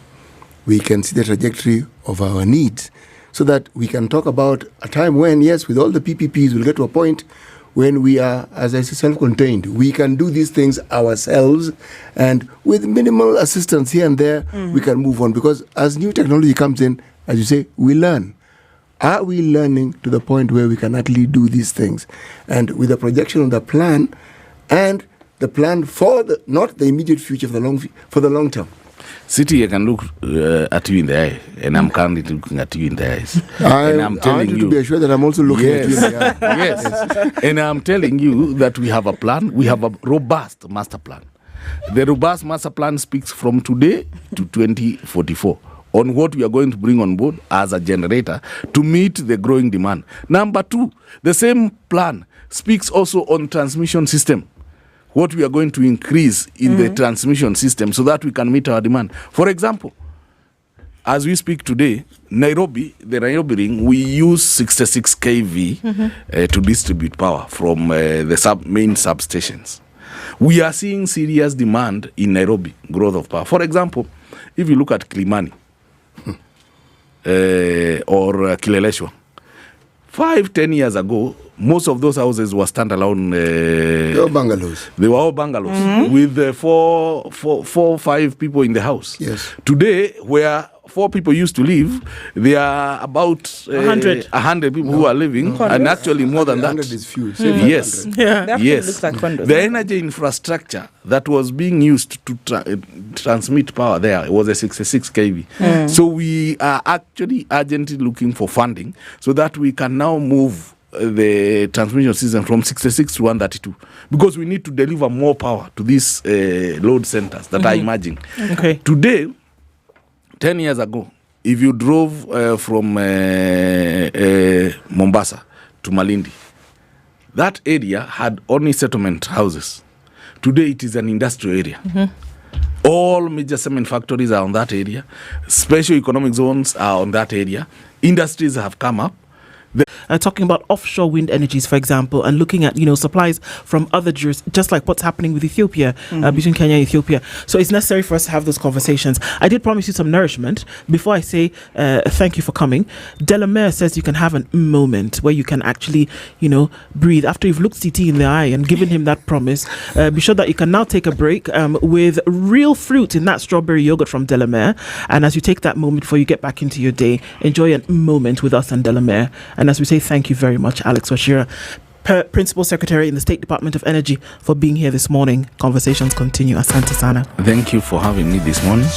I agree with you that we have just scratched the surface. Yeah. In fact, as a matter of fact, we want to add generation in Mombasa so that we can address that issue. Yeah. We also want to do another source of generation in the Western Kenya. I like what you have given me for nourishment. Yes. I would have preferred if we had vanilla, so Delamere needs to deliver. They have vanilla and it's real vanilla, so we'll find you one. Is my favorite. Oh, they have very nice yogurt. We'll make that happen. Them. Thank you so much. And as a farmer, because I'm a farmer of both the dairy and wheat, then when I see dairy products on the table, I am like, yes. There we go. Milk in the village has a market. Asante sana. Thank you. Thank you so much. Yeah. Good morning. Asante. It's 9 a.m.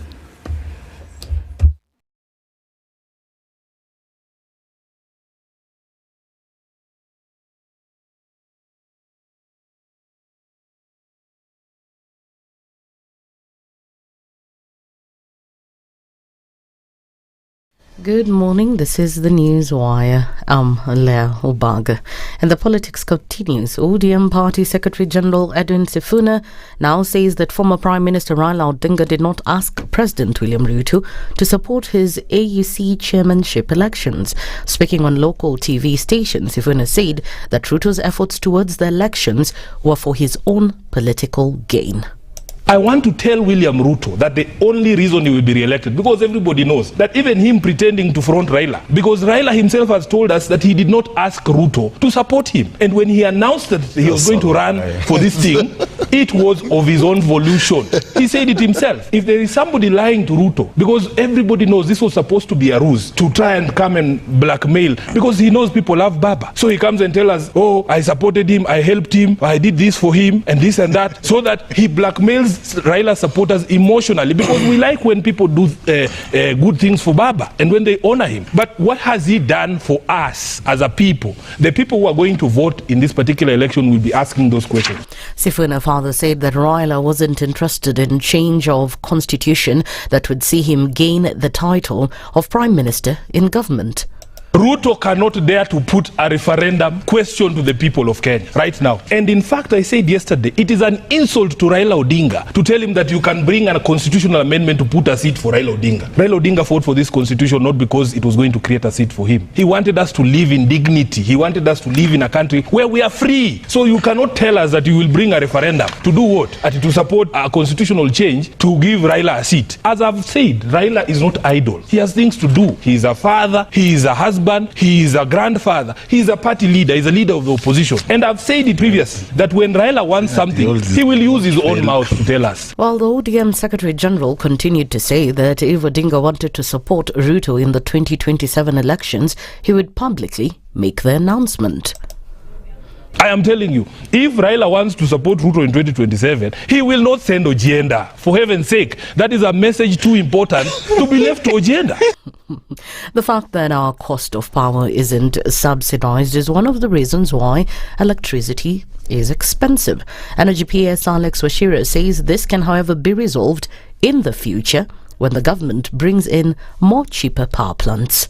Our cost of power is not subsidized at all, from generation cost, transmission cost, distribution cost. And that is probably one of the reasons why. Number two, over time, once we bring more cheaper power plants, like now we have 70 megawatts coming in from geothermal, from Menengai. It's going to come in at 6.9 US cents. We want to bring on board another 63 megawatts from Olkaria 1 rehabilitation. It's going to come lower at around 6.5 US cents. That is going to help us now lower the leveraged cost of energy, because our current generation costs, we are generating at around 10 shillings. We want to still come lower per unit, so that now that can translate to Kenyans. Okay. Is it going to happen today? I can tell Kenyans no. But in the next couple of years, as we increase consumption and we bring on board more cheaper energy sources, then we can assure you Kenyans that we are going to see lower cost of power. But as of now, for us to lower the cost of power, somebody has to pay the cost. And in the international scene, President Trump has spent the day attacking Ukraine's President Zelensky, calling him a dictator and deepening the rift between the two leaders. His attacks came after Zelensky, reacting to US-Russia talks in Saudi Arabia from the Kiev to was excluded, said the US president was living in a disinformation space governed by Moscow. Speaking at a Saudi-backed investment meeting in Florida, Trump said the only thing Zelensky was really good at was playing Joe Biden like a fiddle. That's the Newswire. I'm Le Ubaga.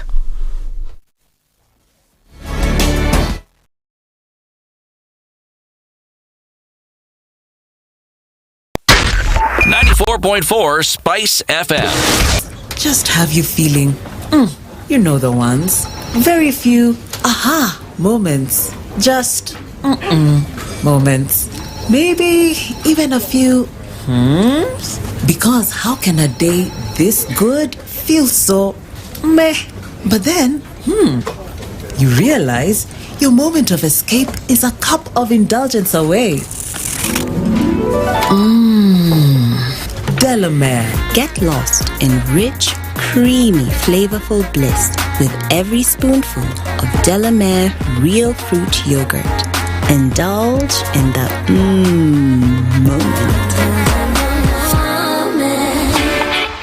Running a business in Kenya and struggling with slow, expensive cross-border payments? With Verto, you can send and receive money globally, faster, cheaper, and hassle-free. Pay suppliers, collect payments, and expand internationally with ease. 49 currencies, 190 plus countries. One powerful platform. Better rates, faster settlements, secure transactions. Global payments made easy. Sign up today at www.vertofx.com. Verto, your global business payments partner. Mature, intelligent talk every morning. Spice up yourself.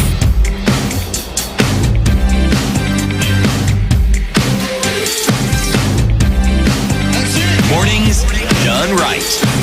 94.4 Spice FM, Nairobi. Good morning. At 7 after 9 o'clock into the final hour of Kenya's biggest conversation this morning, and just looking at this time at conversations that we will be having around development and how that has actually helped people, numbers from here to the other. And I'm going to remind you about Verto. And as you make payments on your business, whether it's small business, medium business, large business, and you have to ask yourself the question, okay, so how are we going to get money to move from one country to another? Well, VertoSex, you don't have to worry about that. With these payments made possible across countries, up to 190 of them, and also in 49 different currencies on the VertoFX platform, businesses will have these seamless transactions because you logged in and you were onboarded. You don't have to worry about downtime. You don't have to worry about exorbitant fees. You don't have to worry about hidden costs or charges. You can actually just start to make sure that your business is seamless because of how you're able to make payments and where you're able to make them to. Get onto the VertoFX platform today. Log on to www.vertofx.com. All right, CT, mortgages. Mortgages. Well, do you want to buy a house? Yes, me. Yes, me too. Okay. Do you have an income? Yes. You don't have to be employed. You could have a business. Well, the two of you are not in the diaspora, but those who are listening who are in the diaspora. Are you in the diaspora? Well, if the answer to all the questions I've asked is yes, then there's a solution that is being offered to you by Diamond Trust Bank. And they're saying, look, in order to be able to meet this dream of yours, we have an offering that is simple to understand. And this is what DTB is saying, that CT Muga is going to explain it to you. Okay. One, the mortgage is for 10 or 25 years. The interest charge on this mortgage is a constant. It's fixed 9% for 10 years or up to 10 years, 9.75 for up to 25 years. Number one. Number two, this mortgage is offered to you because of a partnership that Diamond Trust Bank has with the Kenya Mortgage Refinance Company, who are able to access loans whose interests are much lower, and they pass on this particular saving to you. Diamond Trust is also saying that we can offer you a loan of up to 105%. There are all these costs that are often integrated into acquiring and actually receiving a loan. They're saying the 100 is the loan, the 5% will cater for these costs. But that is if you are in Kenya, if you're employed. If you are in the diaspora, the offer is up to 80%. Every good news requires verification because they say when the offer is too good, be suspicious. Oh, yes. Yeah, so in your suspicious mind, take a journey either by email, that is mortgage@dtbafrica.com.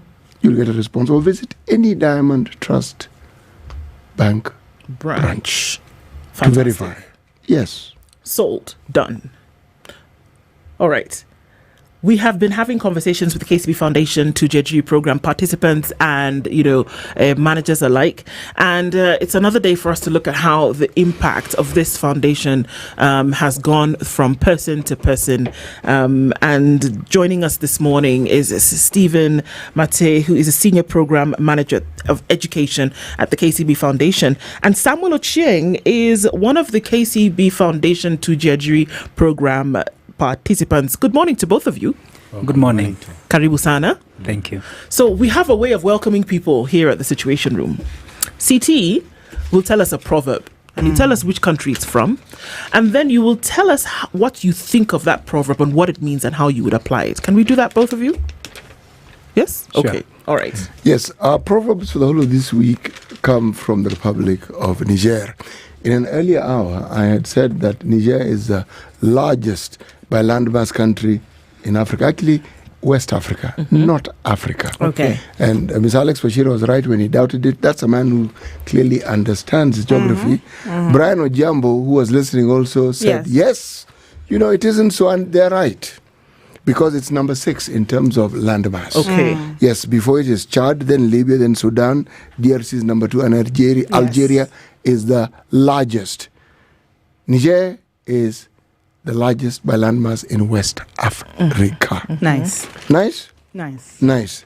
Thank you for those who saw it fit to tell me, here you have made a misstep, and I have corrected it, and once again, I thank you. Now, the people are proverb. listening to you.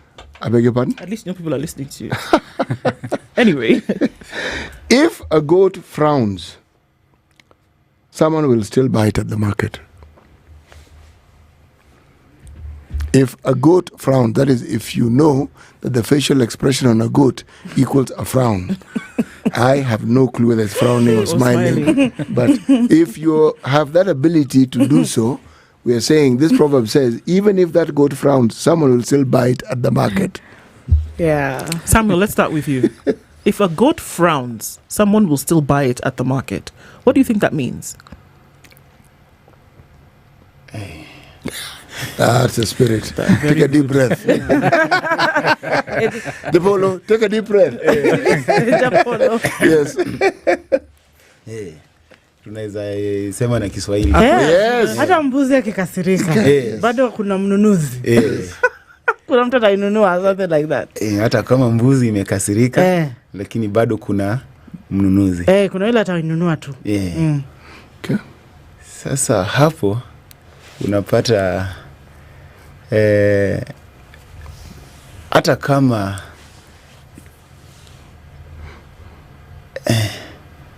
mnunuzi bado atanunua tu hiyo mbuzi. Start of the frown. What you said, and they say, okay. Bado, yes. Okay. Mwisho atanunuliwa yani. Sawa. Bwana Mate. Interesting. If a goat frowns, yes, someone else will still buy it. Someone not else. Someone will still buy it. Yes. What I interpret that is, when you go to buy a goat, you're going to look for a goat, irrespective of the looks. And for me, that which is good, you're going to buy a goat because you need it.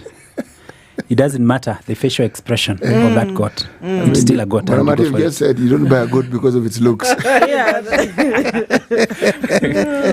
So it's true. You're gonna. I mean, if it's done, it's done. Sure. We're going to continue with it either way. Either way. All right. So, I mean, we've been talking about the KCB Foundation to Judicial program for weeks now, and I think it's every time we get to meet someone who's been through the program, then we also get an understanding of the impact that the program has and the picture that it paints for those in the country who will then have an opportunity to be part of the program. And so today, obviously talking to Samuel, because Samuel, from the beginning, tunataka kujua uliingia program gani na ulianza aje na KCB. Sasa unaweza tueleza vile ilikuwa? Okay. Kwa majina, mimi naitwa Samuel Owagoturo. Sasa nilijoin KCB Foundation the year 2022. Tukaendelea kusoma jinsi ambayo tulikuwa tunaendelea kusoma, tukaendelea na hao pole pole mpaka imefika wakati sasa tunaelekea mahali tunaanza kuvuna matunda. Yeah. Sasa ilikuwa kazi gani? Ulienda shule? Ulifanya course gani ndio sasa ukaanza kufanya kazi? Hebu tuelezee vile ilikuwa. Okay, course ambayo nilichukua course ya electrical and refrigeration. Sasa electrical na deal na wiring, refrigeration na deal na fridges, cooker, maintenance of domestics. Ukisema unaelekea kuvuna matunda, matunda yapi unaelekea kuyavuna? Ndio pengine tujue hiyo jani umeenda, lakini unasema yanakaribia hayo matunda ni gani? Okay. Sasa kwa hayo matunda ambayo tunaendelea kidogo, ambayo tunasema already I have a skill. Okay. Niko na skill ambayo niko nayo, ambayo nimepata kutoka kwa KCB Foundation. Ya kwanza, KCB Foundation wametusaidia, wametulipia karo. Hiyo ni matunda ya kwanza. Wametulipia karo. Ya pili wametunulia toolkits ambaye tuko nazo. Mfano yake hii hapa? Mfano yake ndio hizi. Sasa bado tunaendelea na hao. Ya kwanza tumetoka grade 1, grade 3, grade 2 na bado tunaendelea. Okay.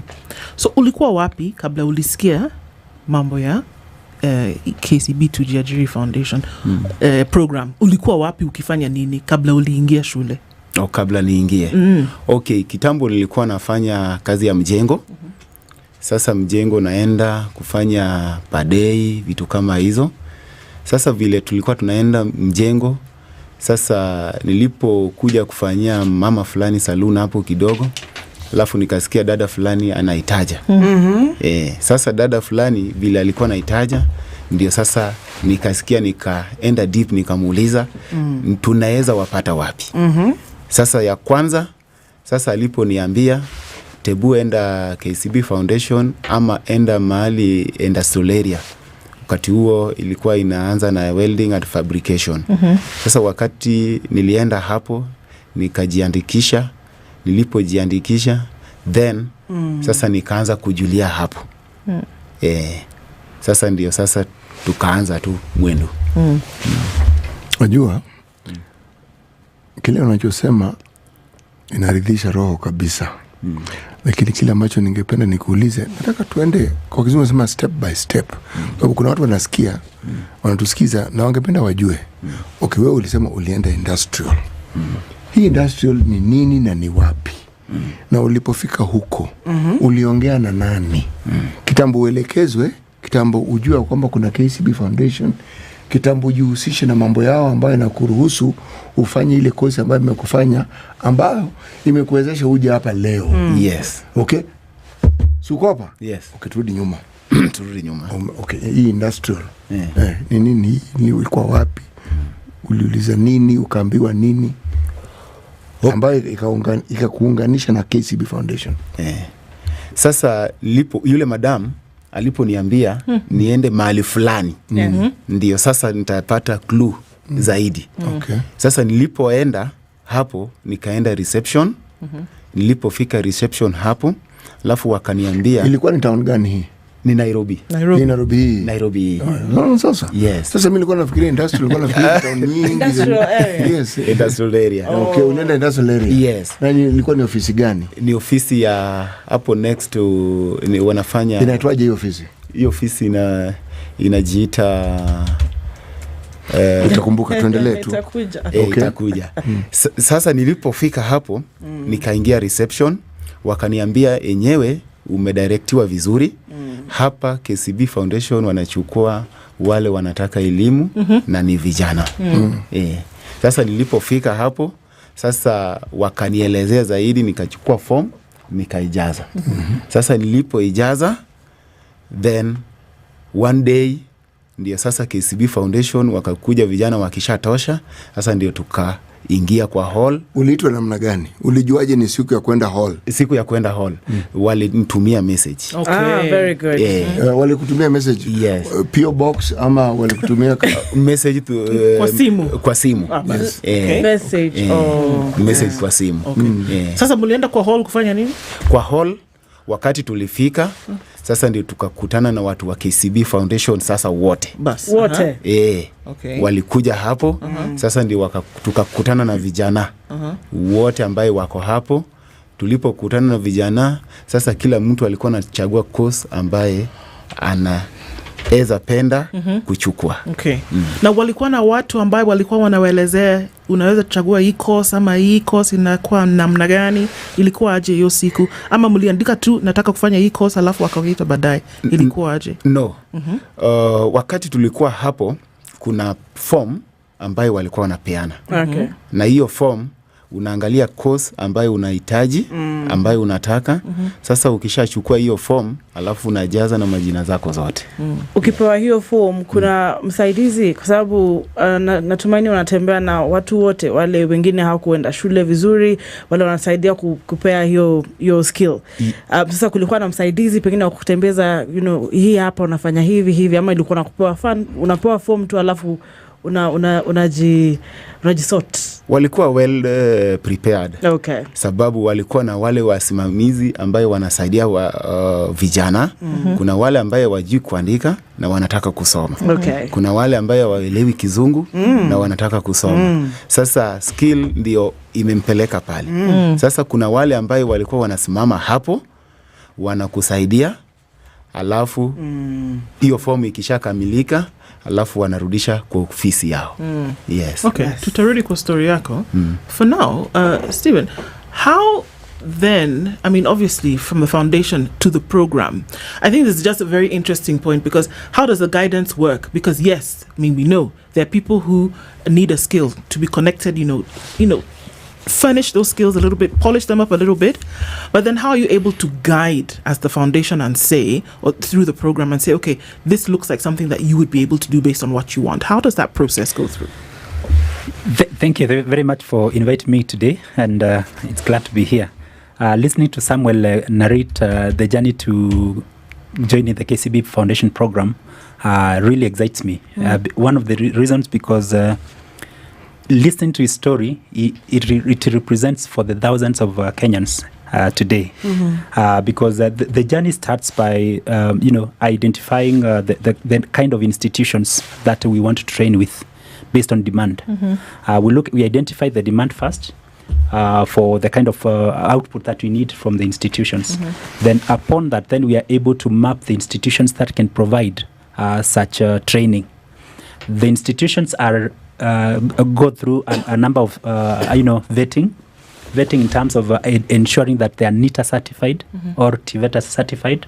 That those are the two directorates that are tasked with ensuring that the quality of education offered in the institution is of the right quality. Upon going through the vetting, then we are able to pass the application. So the application can be in twofold. At the time they joined, we were using twofold. The first one, we could apply within the identified institution or within the KCB Foundation. And the onboarding process now is what happens now within one center. But mapping the need, the kind of course that they require is normally based on the passion. He did articulate that he was working in a construction, farm. Yes. And as mjengo, and with that, then what it means is that there is the passion within the construction value chain that he really wanted to undertake, and that is the wiring. And during the onboarding, the one is referring to within the workshop. What we normally do is we bring them together and bring the courses that we are providing and the kind of industries they can be linked to, just for those who may not be able to understand better. Like for him, it was very clear what he wanted. Others come in when they are very fresh on what they really want. So we are able to identify the passion first, and within the application form, there are guiding questions that would enable us identify what you are strong at. Because it starts with the passion, then from the passion, then we drive to the skill that you require. Okay. Why is it important to do a little bit more after? Because we know it's 6 months, right? It's 6 months. You do the course. Why is it important to do a little bit more after that? Because the toolkit, the possibility of getting a loan to start off a business. Why is it important to do that beyond the skill? Thank you. Our theory of change within the Trajectory program is very clear. We had a very elaborate problem statement of what is it that our entrepreneurs would require, and one of it was the skilling. They lacked the right skill. The second was the inadequate access to capital. And the third one is the markets. So in all our interventions, then we are trying to solve the three aspects of the Trajectory program. So what you are trying to what you are trying to drive in guiding the scholars and the participants to be able to apply, therefore, is to drive to ensure that they get into the correct courses that they are passionate about. Then do a little bit more on mentorship. We onboard them into the entrepreneurship and financial literacy training while undertaking their TVET trainings. and that really helps them and to be able to grow them into entrepreneurs, to be able to do beyond what the skill provides and be able to bring money on the table. The second then is to provide the capital. The capital, definitely they would require to have a collateral in most of the financial institutions. But KCB Group has been able to provide a product tailor-made for the Tujiajiri participants to be able to borrow. And that is what Samuel would be able, and many others who have gone through the program are capable to walking into any KCB branch and be able to access that capital because they are already making money, but we are able to use the cash flows only. The third is then the toolkit. They require the toolkit to be able to use the skill practically into the construction site. And that is why among the participants who did very well, we were able to provide toolkits, and you can see the best in the market, that we are able to provide them with the toolkits. And the toolkits is industry specific, meaning you can use that, you can get any job within the wiring space and be able to work on any project as it pertains to what he went to school to do. You mentioned something interesting. Theory of change that you had. You have processes and you want to connect them to long-term goals. Some of these goals have been achieved. You have the people who want to participate, they are trained, they are released into the marketplace, they are working, some have taken the next step, they are even able to employ others, because in employing, they are also passing on skills. Okay. To what end? You are able to provide finances, you are able to provide tools. To what end? Very good question. It was very clear during the development of that theory of change on what kind of intervention the foundation can be able to provide, and at what point is the breakout point for them to mature in their business and grow. And that then brings out the sustainability bit of it. Our program intervention is on the training, which is providing the scholarship to get at least the grade 3 trade test. The second is providing the mentorship that we provide as they continue with the classroom training and the practical training. And what kind of mentorship we provide is mainly on financial literacy and entrepreneurship, so that they can be able to think outside their skill and be able to get into any form of business, either within the line of training or within a passion of any interest. Because business, for sure, business is solving someone's problem. That's essentially what business is, and you are able to make money. But then with the sustainability part of this program, therefore, means that once they are able to get the toolkit, they can be able to generate income. And with the financial literacy training that they've been able to undergo, then they are able to have proper business management, proper bookkeeping, proper, formalizing their business. He will tell you that he has already formalized his business because of the kind of mentorship that he went through in our program. Yes. Then, therefore, it is to hand over Samuel and many other participants to the bank to be able to uptake the bank products at commercial rates at that point. Because now we give them to dedicated personal managers who are able to walk with them the journey of maturity and employ others as they get along. Now, I just want to get clarity. You are going not just within Kenya. The information I have is that you are going beyond borders. It's an East African agenda.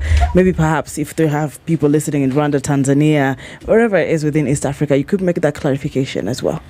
Yeah, thank you. That's as I said, KCB Foundation is a group function, and KCB Group operates in 7 countries.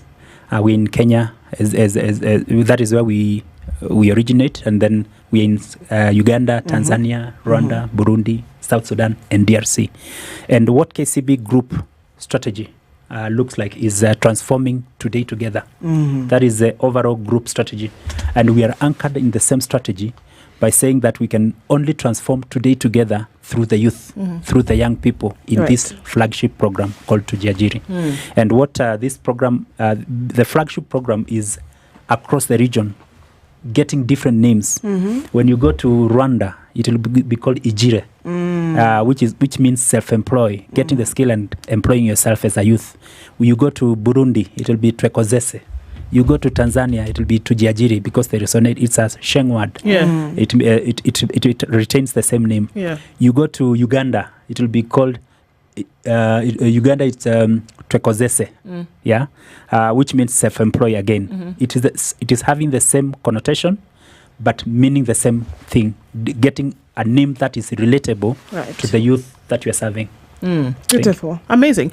And, there's more of that impact is what we're going to look at. So then, Samuel, having finished the course and then going on to the next step, we're going to find out what those next steps are as we continue this morning with Tujajiri program participant Samuel Ocheng and Stephen Mate, who is a senior program manager education with the KCB Foundation. What are you doing from today? You might want to walk on down to the greens at the Muthaiga Golf Club because the Magical Kenya Open Golf Championship will be going down from today until the 25th at the Muthaiga Golf Club.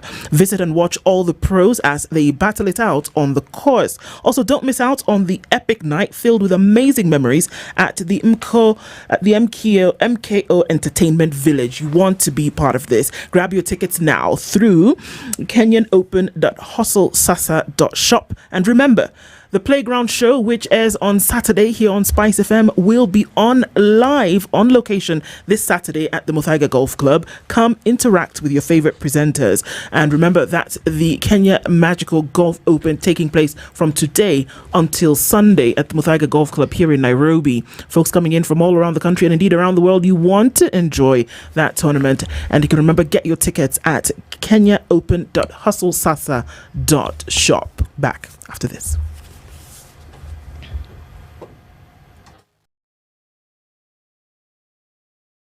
This is the Situation Room, the only way to start your day. Are you a young person looking to unlock your potential? Are you ready to take the future in your hands? If so, then listen up. KCB to Jejiri is the plan. It's designed to empower young people like you, develop skills and knowledge you need to succeed in life. KCB to Jejiri combines vocational skills training, business development training, access to finance and business mentorship, preparing youth for jobs, entrepreneurship and wealth creation. Don't be left out. Visit kcbgroup.com/foundation to learn more.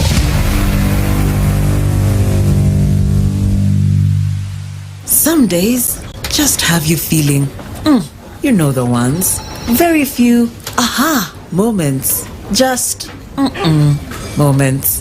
Maybe even a few Because how can a day this good feel so meh? But then, you realize your moment of escape is a cup of indulgence away. Delamere. Get lost in rich, creamy, flavorful bliss with every spoonful of Delamere real fruit yogurt. Indulge in the moment. The weather with Spice FM. Sunny conditions at 21 in Nairobi and Nakuru. This morning at 20 is sunny. 20 conditions at 20 sunny conditions at 20 in Nyeri and 21 and sunny in Eldoret. 28 and sunny in Mombasa, while Malindi at 29 is sunny. 26 and the sun is up in Kisumu, as is in Kakamega at 25. 23 and sunny in Kampala, while at 30 it's mostly sunny in Dar es Salaam. 15 and rain showers continue in Johannesburg, while Mogadishu at 28 is sunny. It's 20 at 20 in Addis Ababa and 27 in a sunny Lagos. 25 and sunny in Kinshasa, while it's 6 degrees and sunny in Beijing, 7 degrees and mostly cloudy in Paris, while London is cloudy at 11, New York is clear at -6. Sugar and spice and everything nice. Spice FM. Spice up your life.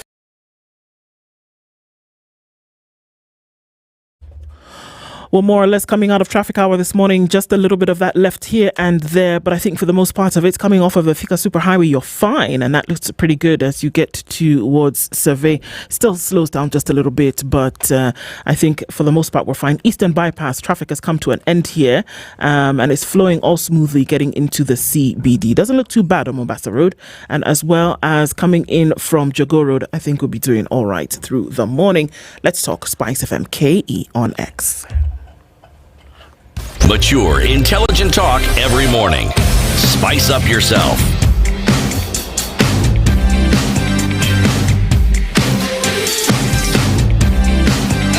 Mornings done right.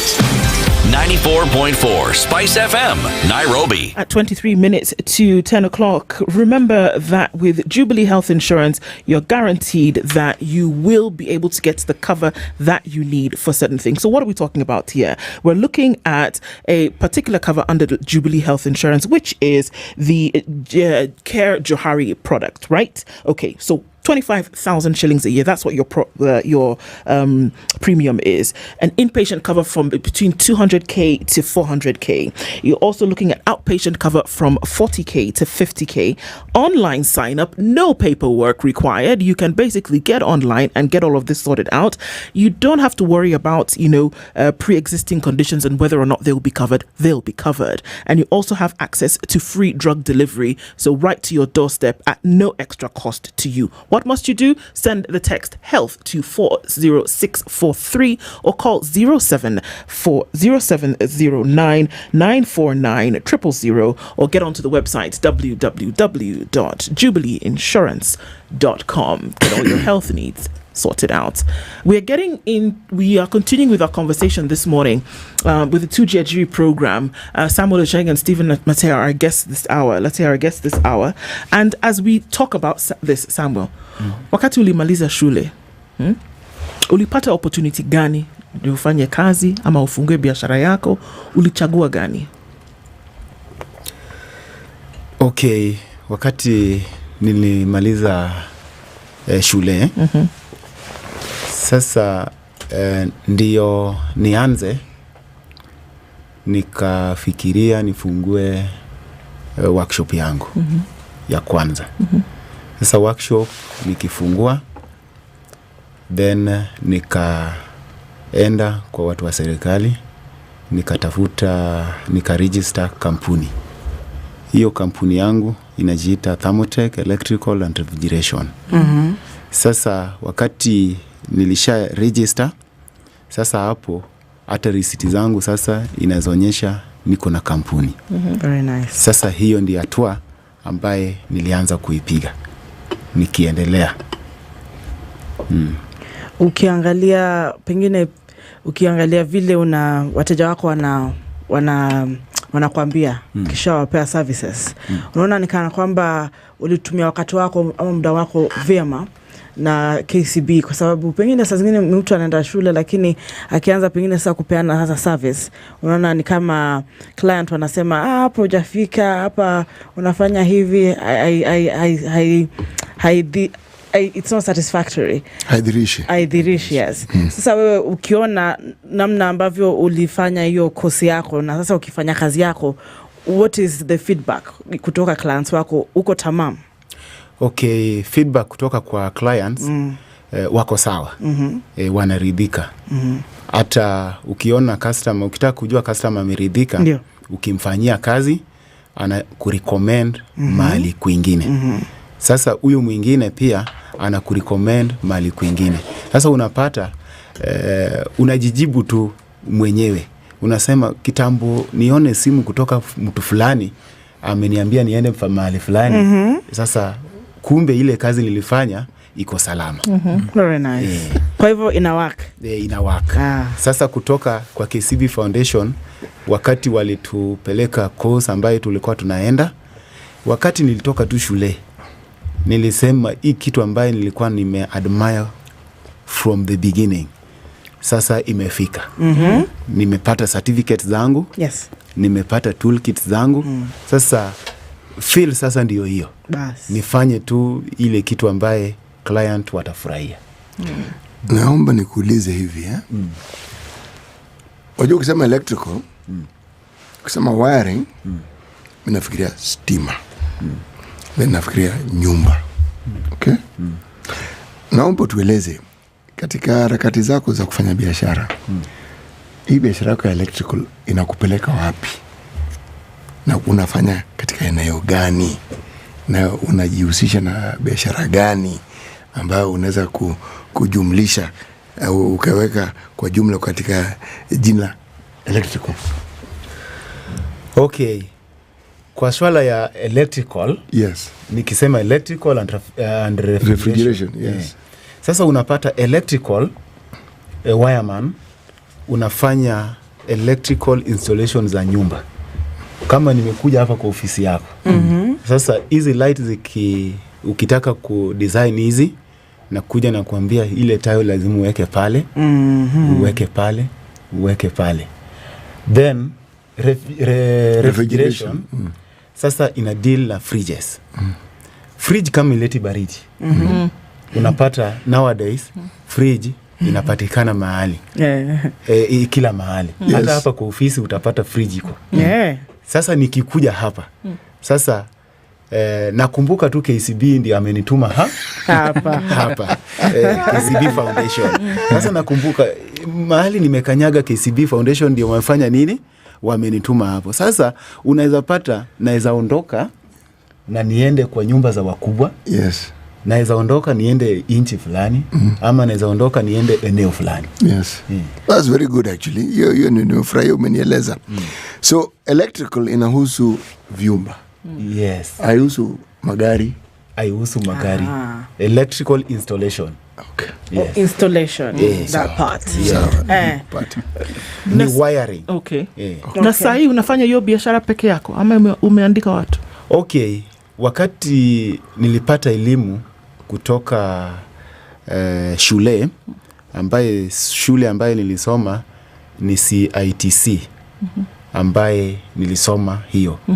Wakati niliona wale vile walimu wanafundisha, nikasema kwa nini mimi pia nisichukue au vijana ambaye wamekosa hata karo ili nianze kuwafundisha nikuwe na hao. Sasa nilikuwa na hiyo hamu. Nilipofungua biashara yangu, sasa nachukua vijana kutoka mahali fulani. Hata vijana wale hawajiwezi.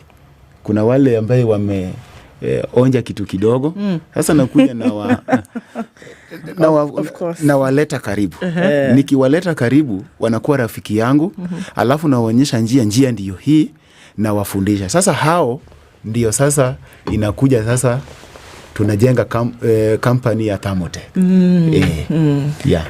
Allow me to ask I believe it's a pertinent question, because you want to include everybody. It's equity, right? You're talking about those who need the skill, but I believe people with disability also need the skills, and sometimes they listen in, and I'm sure they're listening in, and they're saying, do we have a place in this foundation? How we include that in this foundation? How do we reach out? And just if you have any success stories of people with disability, could be any disability whatsoever, and that they actually are also successful through you. Thank you. KCB Foundation is a foundation that believes on equity and inclusion, and persons with disability. We ensure that we set aside at least 10% of our slots to persons with disability, and how we do this is we identify institutions that can be able to train. We believe that there are not many in this country.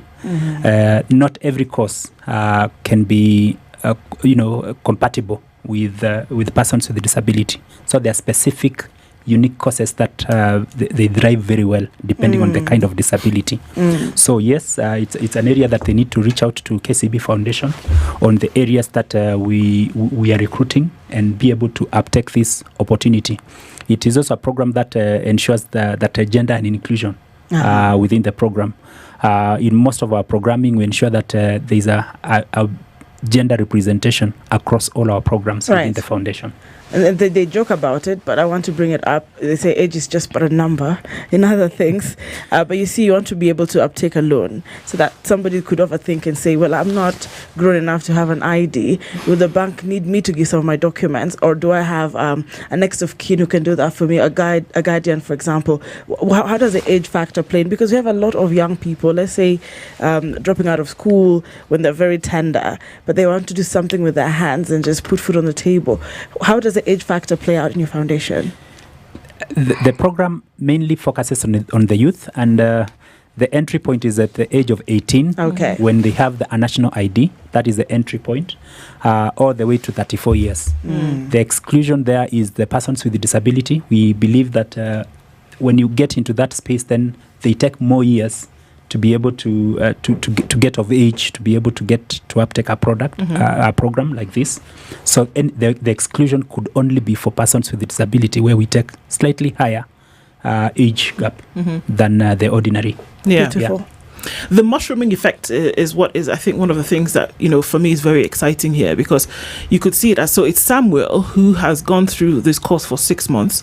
But then after that, here he is, and he's finished the course. He then starts his own business, but then he's hiring other people then who are able, who get the skills from him. Is that one of the things that the foundation had in mind, or was it just, a happy accident, as we would say? That's a very good question. When we were developing this program, it is because of the ripple effect that we could see in the program. Because when you have one person with a skill, number one is can be able to feed himself and the family. But the indirect number of jobs that you are able to create is immeasurable. Samuel here, when you talk to him, he'll tell you that he has 6 employees currently who are dependent on him. And many others. You're able to create both direct and indirect jobs, and those are some of the jobs that you are able to track within the program. We are targeting to be able to be able to grow up to 1.5 million jobs in the next 5 years within our strategy, within the foundation. And Samuel is just but one of the examples that are within the foundation, and represents thousands of entrepreneurs within the program who have been able to create jobs for themselves and for other people. What these guys acquire at the foundation is the same thing they can acquire at the TVETs. Someone would say, why would I go to KCB Foundation? Well, my parents have already suggested that I have to put money together over time, and then I could go to a proper, if I would use that word, how the public can be, a proper institution. But don't the foundation go to TVETs though? Yeah. This is where you place them. How does it fuse in? Yeah. We partner with the TVETs to be able to conduct the technical skilling. Nice. The foundation does not have the capacity to do the training. So we believe in the spirit of partnerships to be able to partner with the training institutions. And within the training institutions, then we are able to look at what is it that our participants needs to have, and what equipment and how equipped is the institution. So we do that assessment to ensure that they are properly resourced. Then number 2 is what I talked about, the quality, ensuring that they are NITA certified, they are certified by the relevant bodies to be able to provide such training, and their capacity to train. Sometimes an institution can only onboard a given number of scholars depending on the whatever they have. So the training institutions are our greatest partners. Nice. And we walk the journey together. Our role being to be able to provide scholarship opportunities for the participants to go through the training, but also giving us an opportunity to interact with the participants, provide the much needed mentorship and business coaching, financial literacy, among other training components that we are able to provide as a foundation. And most importantly, therefore, is to see the products, but then as we graduate them to get into the job market, is getting a better package of a participant than any other who is outside this program. Can you talk a little bit about the partnership that KCB Foundation has with the industry?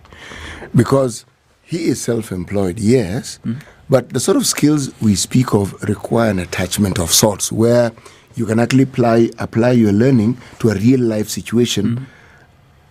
Talk a little bit about it. Yes, we have quite a number of partners that we have within the foundation, and I can classify the partners depending on the requirements. The first partners are the TVETs who provide the trainings. Their specific role within the program is to provide the technical training. The second partnership is the industry players who provide the internships and the job placements. He will tell you that he went through an internship program, so that he can be able to apply the kind of training that he got from CITC, and that we have such partners on board either by the foundation or by the TVET partners whom we already have. That kind of partnership that we have is the government, both the national space and the county leadership. And in this partnership, that is where we bring resources together. This country has a lot of financing when it comes to scholarships for the youth and investments for the youth. And KCB Foundation provides a platform to partner with the county government, with the NGCDF, among other state organizations, to be able to impact on the youth. And how this partnership works is that we bring on board this county, or rather this government infrastructure. They set aside some funds and the foundation matches. And then we are able to manage the program for the youth within the locality that we are partnering. An example, maybe I can just mention a few. Right now we are currently onboarding part of the scholars, and like Siaya, Busia, Homa Bay, Nandi, Elgeyo Marakwet, and Kericho. We are currently having an application process because of the partnership that we have with the county governments within the counties that I've just mentioned. And this is just the urge for the youth to be able to take up these positions, apply. They can get into our social handles, all of them, KCB Group, and they can be able to get the link and apply. And then they will go through the process of vetting, and they'll be getting an opportunity to enjoy the whatever Samuel has been able to enjoy in this program. Is there a specific time in which someone interested should apply? Perhaps just in order to not miss it, if the window is closing or opening at a particular time of the year? Yes, this application process has a time frame. Siaya, Busia, Nandi, Elgeyo, and Kericho, the application timeline is on 20th. That should be today. It has been running for a while. So it's an opportunity for them to run and get to apply. For Homa Bay, we are closing on the 28th of this month. So it's an opportunity, again, they need to run. And for counties that they need to keep checking, we have quite a number of partnerships coming on board. Nyeri, Tharaka Nithi, there's Mombasa. They need to keep on the check so that as these adverts come in the next few months and many other counties, then they can be able to take up the positions and apply. Thank you. Okay. So, I mean, what are we looking at? The numbers are huge, isn't it? That there's 1 million people every year who are graduating, and then maybe you need some kind of targeted, assistance. Is it for the foreseeable future, this program will be around? We foresee this program to be around, yes, because of its innovative nature.